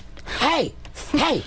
I was a harpist beforehand. You were blonde. I was blonde. Nina, you were a harp player, like a professional harpist. Yeah. And so they probably figured, well, we'll pay her 60 in order to get her. That's right. Yeah, and a lot was made of Nina because you had done Playboy, but you really didn't do Playboy. Oh, I did, and it's the biggest regret, seriously. So help me. Would you please? The rest of us really liked it, though. You did. Did any of you end up hooking up with the other, like Martha? Did you have sex with Alan or Alan and Mark? Just that one night, Martha. That one. It was Live Aid. Did you guys have a romantic interest with one another? Not at all. You did not. There was a flame. There was a flame. Was there? Look, I was happily married, so was Mark. But they wanted Martha and I think, to be the little, the Alan, couple. you say that Martha, the executives wanted you and Martha to be a couple. Yeah. But was there an attraction there? Do you know that? I never heard that. Well, in the beginning, look, I had my ring on, and I remember I took it off early on because I thought this was an acting role. I was an actor, and right, I thought, you're supposed to be playing VJ. Right. So I had it off until my wife started seeing on air that I had my ring off. So she didn't really love that. But I said, I'm acting like a VJ. Right. But Martha and I hung around a lot. We all hung around the office a lot. So you were attracted to Martha? I think we had a little flirty on-camera thing going. Right. And the executives liked that. And right. They said, keep the ring off. It's good. And my wife came in one time. This is in the book. You got to. When do we start saying you got to read it? The book. I'm going to promote the book. Yes, the book is. You have to say all of the stories here today. I will be good at it. VJ, The Unplugged Adventures of MTV's First Wave, is in stores today. Sweet. Yeah. But we were hanging and watching some videos, doing some research at the office. Right. And my wife busted in. This is a story in the book. Right. And she said, "What the hell?" When you were with Martha. She kind of felt something was going on because we were being flirty on the air with each other. And then Martha, I think, found that the sisterhood of women, don't touch my man, was pretty strong at the time. And you were taught a lesson. But Martha, is he imagining this? Were you interested in him sexually or not? Alan is so imagining this. There's no. Martha, this is the first show where she's throwing me under the bus. So Martha, this was a delusion of Alan's that there was chemistry between the two of you. You know, I have to say, I was obviously very young, and I met Alan. I thought he was really cool, and I thought, we got along great. Cool. Right. And it seemed to me like I didn't quite understand, what that really meant to be married. Martha, how old were you when you were signed to be a VJ? 10. How old were you, seriously? I was 22. And the story on you goes, and I love this story because I know Meg Griffin. I think Alan tells this story, or Mark did, that Meg Griffin, who was a big-time disc jockey in New York City, was supposed and still works here at Sirius. She does. She was supposed to be She was supposed to. She had Martha's job in the bag. She turned it down. This is what drives me crazy about Meg, because she'll turn down anything for any reason. She didn't want to dance in one of the promos or something. Is that right? There was an interview going on the day that we took the cab ride uptown from the studio, and she told me she was going to quit. Right. There was this band called the Equators. Right. And this is before we went on the air. Right. And she did the interview. She was a great interview, and it was a sort of a ska reggae-ish kind of a band. Right. And at the end, everybody was supposed to stand up and dance to their music. Right. They did that one time. Oh, we had kids who were like 16 working the cameras and in the control room. Right. So they had to do like 3 and 4 and 5 takes. She felt really, really uncomfortable. She didn't want to dance. She did not. And so we left, and we took a cab uptown, and she said, I'm going to quit. Scott Muni, who was the program director of the station she worked at, was going to promote her to full-time. She had been in line waiting for that. However, there was something else that happened that she told me about much, much, much later with Bob Pittman, that she heard while she was waiting to sign her contract at the MTV offices. She heard Pittman in the next room, this is what Meg has told me, on the phone, talking about the channel. They were still, getting it ready, and yep, we got our black guy, we got our Jew, we got our jock, we got our sexy... Well, but wait a second. Let's think about that. Kind of makes sense. You want to have a cross section of the country. I wanted to be the jock. Right. Yeah. You were the Jew. I was the Jew. I didn't have the hair. You take what you get. Did you guys think when you got the job that MTV would be anything, or did you kind of think it's just a stupid gig? I kept my bartending job for the next couple of months. I was working the Magic Pan at a cabaret, making daiquiris. While you're on MTV. By day, MTV. We're doing this cable channel thing. We don't see it in Manhattan. Did people start to come into the bar and recognize you? So about a month and a half into it, it's 11 o'clock at night, cabaret show going, musical theater. Right. Jazz hands. And people are like, what do you do during the day? I don't know. It's a cable show. I don't see it. I don't know where it goes. I don't know if it's a hit. It wasn't on. A lot of people don't understand. It wasn't on. We'd walk around the streets. We'd go down to Hell's Kitchen, 33rd and 10th, and do the show. And at night, I'd bartend. So I'm mixing a daiquiri. Yeah. And some guy really drunk on daiquiris. Shows the kind of people at that place. Douchebag. Was looking at me. He was looking at me kind of sideways. Yes. And I couldn't figure out why he's a douche. Right. And I won't name his name. Right. Fred. Fred. He's looking at me sideways, and I didn't catch on. And he goes, you look familiar. And I kept making the daiquiri. It didn't dawn on me that he saw me. Wow. And you were a star to him. That's Definitely right. from Jersey. And then he said, Mark something. Goodman? He goes, Yeah. No, it's Alan Hunter. No, that's not it. But that is amazing. And you know what so I I quit. didn't realize about you guys, which was probably the worst part of the job, you became famous, but you had no money. Yeah. So, you know, that's weird. The drugs were tough to get. Well, Martha, you say in the book, the day they fired you, you didn't have any money, and you had to go down to unemployment and stand on the unemployment line, and you're famous. I mean, everybody knew you. Not exactly the day that I was fired, Right. because they kept me on for 6 months, and when my contract was up, you know, at the end of the extension that they were just paying me to be nice, Right. I had to call my husband's dentist and say, "Hi, I have to get all 4 wisdom teeth out by next week because I will no longer have health insurance." And they did. They took them all out.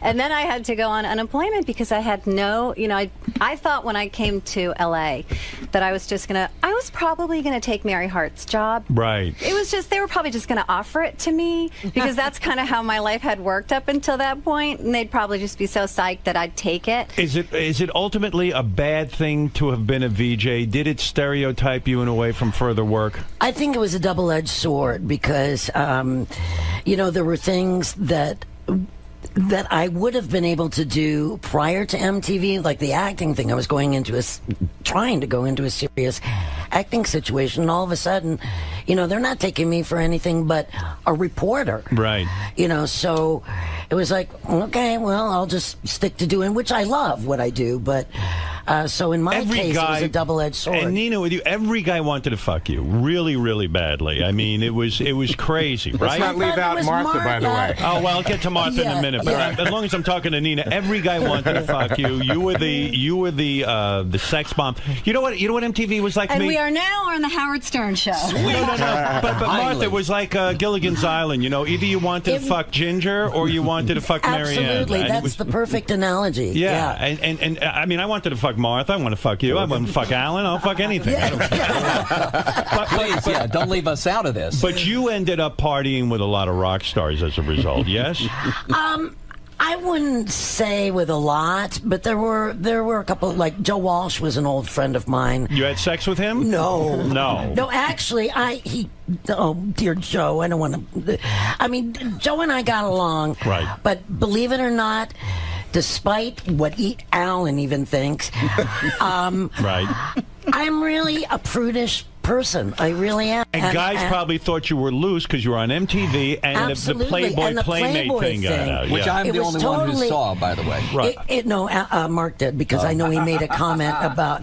Playboy kind of screwed you up with that because it was a test shoot, wasn't it? And then when you became famous on MTV, they released it. They re-released it again. No, it was an actual shoot. Oh, it was? It really was. And that my manager and agent, you know, that whole thing, and I was naive, but then they re-released it, you know, and... You know what I wanted to ask you? One of the most interesting moments in my career was I did several interviews with the late Frank Zappa, and I was in love with this guy, because not for the music, but because he was so interesting. And you write in the book, Nina, that he was absolutely horrible to you. You are the perfect interviewer for Zappa. And he was a mind. He was out of his mind. He's brilliant. All those things. What did he do to you? It was a bad casting, is how I look at it. I was very naive. I wasn't experienced. I was shy, and he went at me right away. He saw the vulnerability. He was mean to you? Yeah, like just even on the rehearsal, the sound check, I had a poncho on, and he gets on his knees talking to me like he's pretending he's you know, a small person, right? A little person, and then just everything I that's funny. It is, but you got intimidated, that freaked her out. To me, it wasn't, and I didn't know how to handle it. You were so shaken by that Mark says in the book that you never recovered from it. I know Mark said that, and I never thought that. What did you mean by that, Mark? I felt... Well, wound up... Go ahead, Neil. No, I'll just finish and then let Mark... What wound up happening after that moment... Now that I won't let Nina finish. Yeah, but go ahead. But no, seriously, why did you think she didn't recover from it? Because what happened, two things happened. One was the management stuck her on overnight, 4 to 8 a.m. Oh, wow. That was. But I didn't know that was the reason. I thought they wanted me to be the video vamp. I see. So that was your impression. I see. Because we all had earlier shifts, longer shifts, and this happened immediately following that. And the things that I was hearing were like, Nina, who did really come in as kind of the superstar, right? And not to say that she didn't regain something, but I felt, and this may be who Nina really is. We know 30-something years later, right. She was shaken by that. Yeah. And she should have been. That night was fucked. We were listening to that, and it was like, oh my God, we were I was cringing listening to it. Well, yeah, with Frank Zappa, he, maybe it was a thing too. He could have even been attracted to you and was trying to intimidate you in a way. And I blame myself for not being able to handle it. But the same thing happened to me. The same thing happened to me. What happened to you? He came on and I interviewed him. Yeah. He came on with Moon Unit after Valley Girl. And how'd that go? Terrible. Right. I came back from Mardi Gras. I took the red eye. I was totally pumped because I was a huge Frank Zappa fan. Right. But I come on. I know he's cantankerous. My feeling is that he's just cantankerous and he doesn't give a shit. On any given day, he doesn't care if he hurts your feelings or not. I think he probably was hot for Nina. Anyway, he comes on. He's showing off for his daughter, so every question was answered with, no. Why do you ask that, Alan? That's a pretty stupid question. Moon Unit's going, Dad, stop being mean to Alan. See, that's fascinating to me. But 2 weeks later, they come back, Dweezil and Moon Unit, to do their guest VJ spot. He's ambling down the hallway like, Daddy, okay, honey, go do a good job. Wow. And he bumps into me and goes, hey, I'm sorry. I just wasn't feeling good that day. Right. He said he was sorry. Gave me a hug. He was Frank Zappa. It just didn't matter to him who he stepped over. I love reading the sexual stories. Getting back to Nina for 1 second. And Martha has plenty. One more I got to bring up. Plenty. All right, Martha. Yeah, Martha's really wild. You, that's the next 15 minutes. What I love in the book is John Cougar Mellencamp invites you to a party at his house with his manager. You show up with a friend, and it's just John Cougar Mellencamp and his manager. There's no friends. No party. That's such a guy. No party. You're like, where's the party, guys? And you're like, well, here we are. And again, why didn't you bang John Cougar that night? She was trying to get over Frank Zappa. Oh, yeah, Frank Zappa should go. John Cougar, no one was bigger than him at that point. I'm telling you, I am very... I'm not that kind of. I'm really not that kind of girl. I get nervous. I'm starting to stutter even now. I get nervous, and that's not my. But women it's not want my thing. A rich rock star. You would think that he would wasn't rich then. Oh, he wasn't. How did you know? I still wouldn't because he had just started. She made him fill out a little form. But who did get you? John Waite, right? Actually, believe it or not, no. I Am Missing You was written about you. I know it was, but, and you can ask John. You can ask John. Nobody believes this, and it's the honest to God swear on my life. Do you guys think John Waite wrote I Am Missing You for Nina? I do, but I know a Chad Sanford who was also involved in that song, and he says that it was written about Nina. And he says he had others. There was others. An amalgam. There's a few people involved in the song. So in other words, you have disagreements in this book, this new book that came out. Nina thinks it was written about her, and Mark goes, no, it wasn't. No, she was part. John has said to me that Nina was part of the inspiration for the song. John told me when he wrote it that he was thinking of his wife. He was married at the time, and me. Oh, right. But then who was he missing? But years. Who was he missing? He looks like he's missing no one. Who was he missing? I am missing no one. Sure. But then Mark said he or my friend Ida, whatever. But I do know now, but I didn't know at the time because he didn't say it was about other girls. But so I can't claim that as. You know what's crazy about impressions about VJs and stuff? Like, as someone who watched that, I was like, oh my God, it must be such a wonderful gig. That I didn't realize how much you guys love that gig. When Nina says that she, after they fired her from MTV, I just figured you were having the time of your life. You're this beautiful girl. It must be so great. You're in Hollywood. You're the big famous VJ. and you say as soon as they fired you went into depression. You were actually contemplating suicide. No. Yes, yes. No, I didn't say that in the book. That's an amalgamation of you and I. Oh, yeah. You wanted to commit suicide too? No. Who here killed himself? No. Wait. Yeah. Let me say Did you try to kill yourself after? No. And you were in your car and your dog saved your life? That's Nina. But that was way after. That was in the 90s. Oh. I actually, and you should have killed Frank Zappa. Why were you killing yourself? You were wonderful because I actually had jobs that they had offered to me at MTV that I had turned down, and I had taken, and you knew of this. You called me at home because they wouldn't let me talk to the press. They wanted it. Wow. Yes. What a mensch. Yes, you did. Probably trying to get in your pants. Absolutely, you did, because they wouldn't let me talk to anybody. Wow. Because they wanted it to look like they did fire me, when in fact I was going to 3 jobs. But then in the 90s, when it all got played out and my husband left me, I can't get any That's work. when you got suicide. That's when I got suicide. And the dog. The dog was in the car. You me. would have killed yourself, but you didn't want to kill the dog. Right. Bingo. And now how we much got do it drugs straight. play into all this craziness? Who was on drugs back then? Mark, you were. Alan, you were. That's why we had a happy life. Did you? I've got none of this drama in my life. Yeah, but when you're making $50,000 or $40,000, there's no money for coke. Be very creative about that. Are the record companies giving you coke? Is that no, what's every going on? manager of every club that we went on an appearance was stoking us up. Is that how you made extra money? You could go to clubs and sort of appear places? No. No, it's not like radio where you can make club nights. No, so you guys would do drugs because people would give them to you. That's how you got paid. Sure. Well, we had mortgages. I love hearing Robin. It's so awesome. Martha, were you into drugs? No, not really. I was the person, I was thinking about this morning, and you will so relate to this. Remember that weird little pharmacy across the street from the original studio in the ground floor of the building? Well, it was right after the Tylenol scandal, and I bought some vitamin C, and I was like, you know what? I don't think this is properly sealed. Oh, my and I word. brought it back. This is the story. Watch out. And he goes, I'm not taking this back. And I said, I understand, but do you want me to take one of these and die? And he was like, oh, fine. And he took it back. So I was so jittery about that whole thing. That wasn't really my So scene. it wasn't your scene. Now, one of the things I got out of the book, and I remember this very well. I was a student of MTV. That you guys really were disrespected in the sense that, and this is part of them trying to keep you down.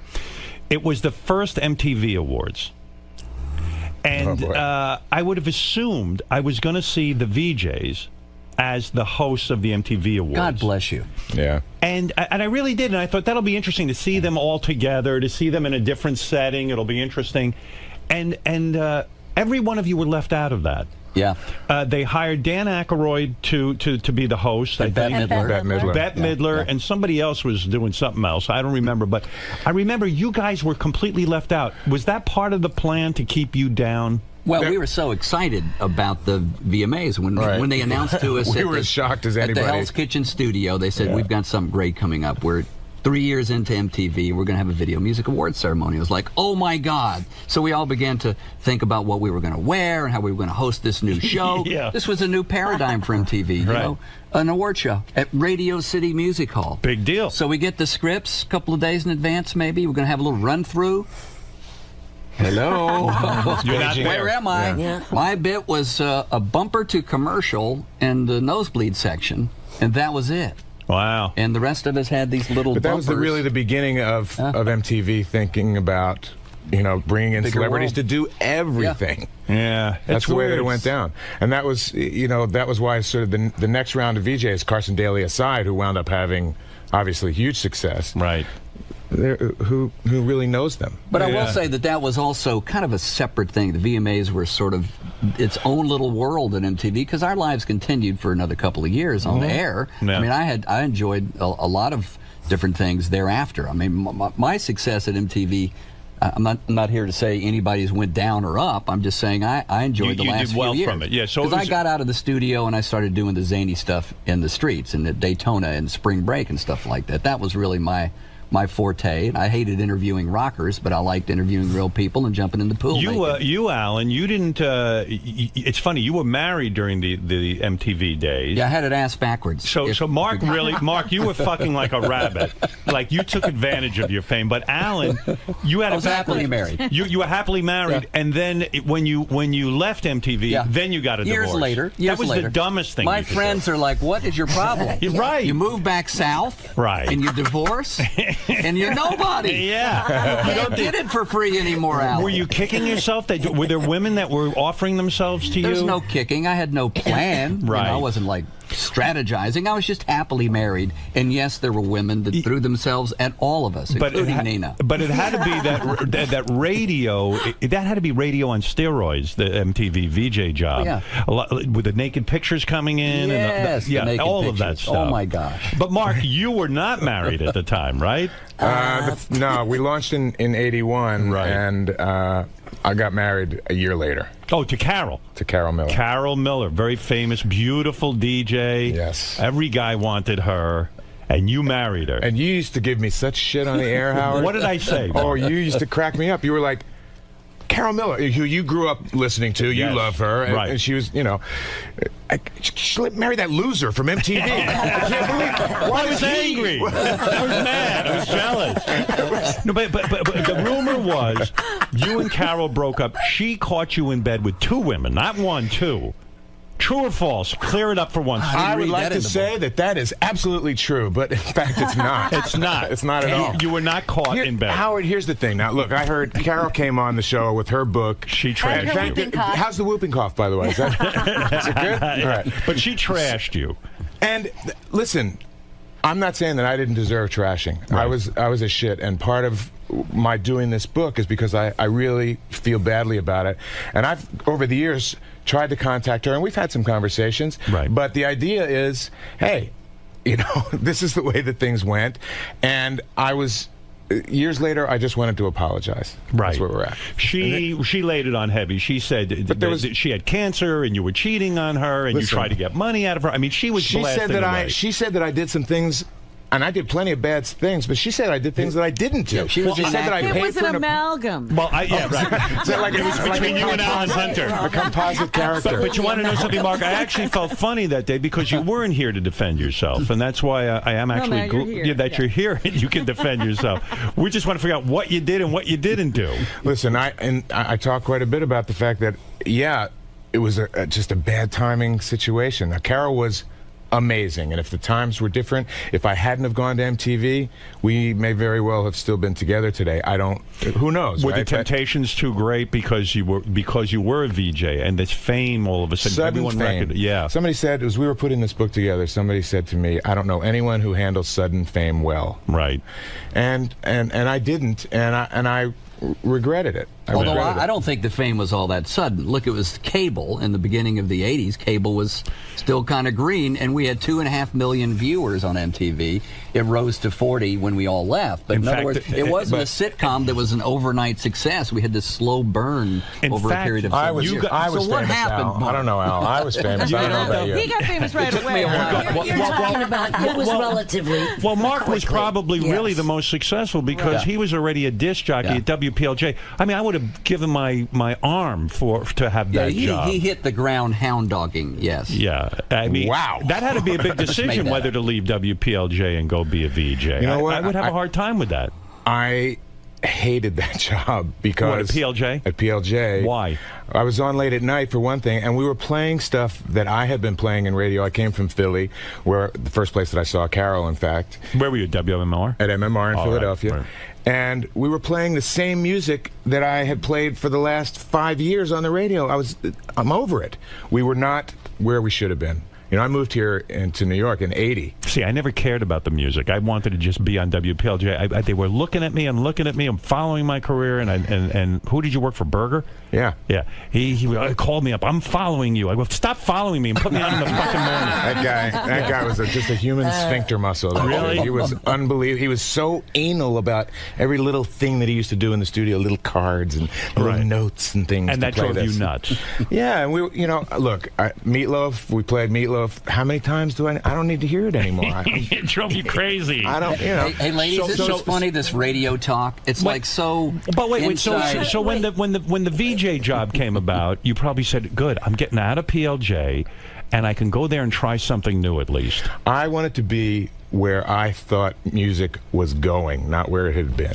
How did you get the job? Do you have to audition for it? Yeah, I auditioned. There was guys who we had on the PLJ Morning Show, Jim Kerr, who works here. He auditioned. He had this comedy guy, a comedy duo. In fact, they auditioned. Everybody that I knew in radio in New York was at the auditions. Everybody wanted it. And what did you do at your audition? I'll ask each of you this. What did you do at your audition? Do you think that sealed the deal?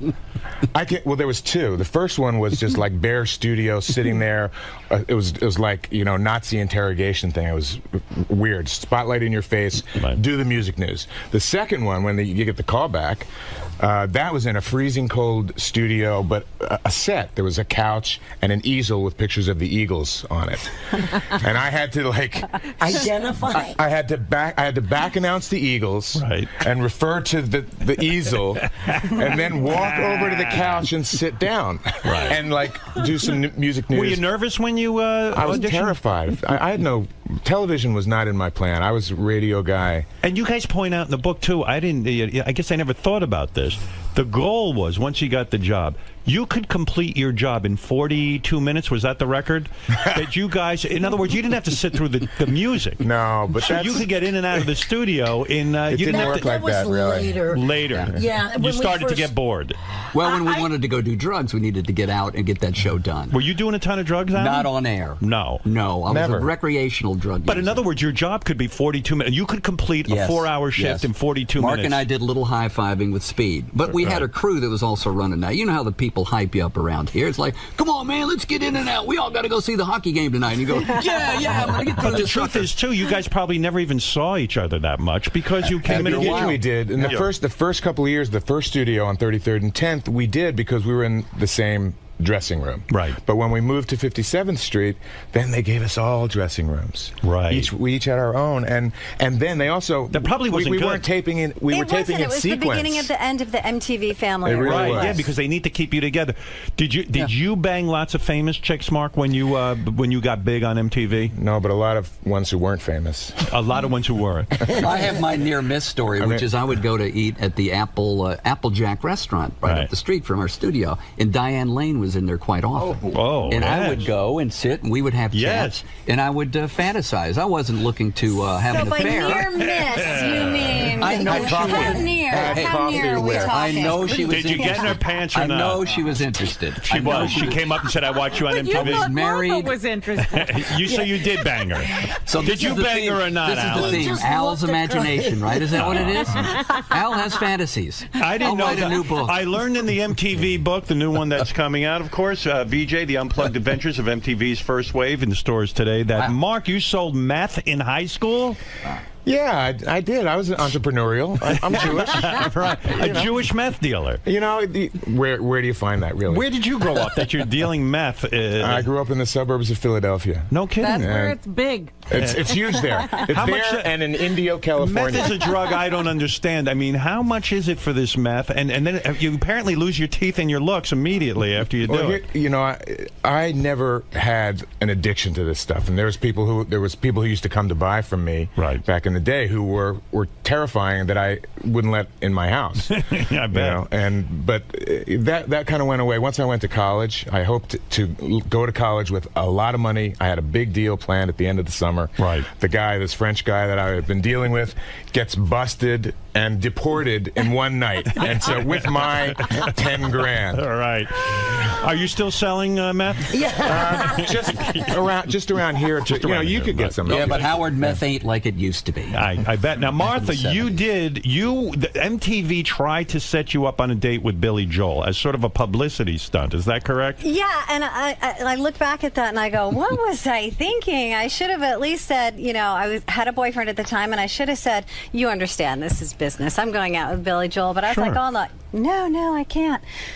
You should have done it. You had a crush on everybody, Martha, and you couldn't go out to dinner with I just can't imagine how different your life and my life have been at different points. Like in high school, I'm in like Anna and the King and I, and he's selling meth at MTV. That's what my girlfriend. Well, they wanted diversity. At She's MTV, like, I would not have hung around with you. I'm like, I want to be Mrs. Rick Springfield, and he's like, MTV paid for my first hooker. Yeah, he's having. What's going on? How can I be living such a different life? Did you go to hookers when you were at MTV? No, you know. First of all, did you have threesomes and foursomes? I mean, were you orgying?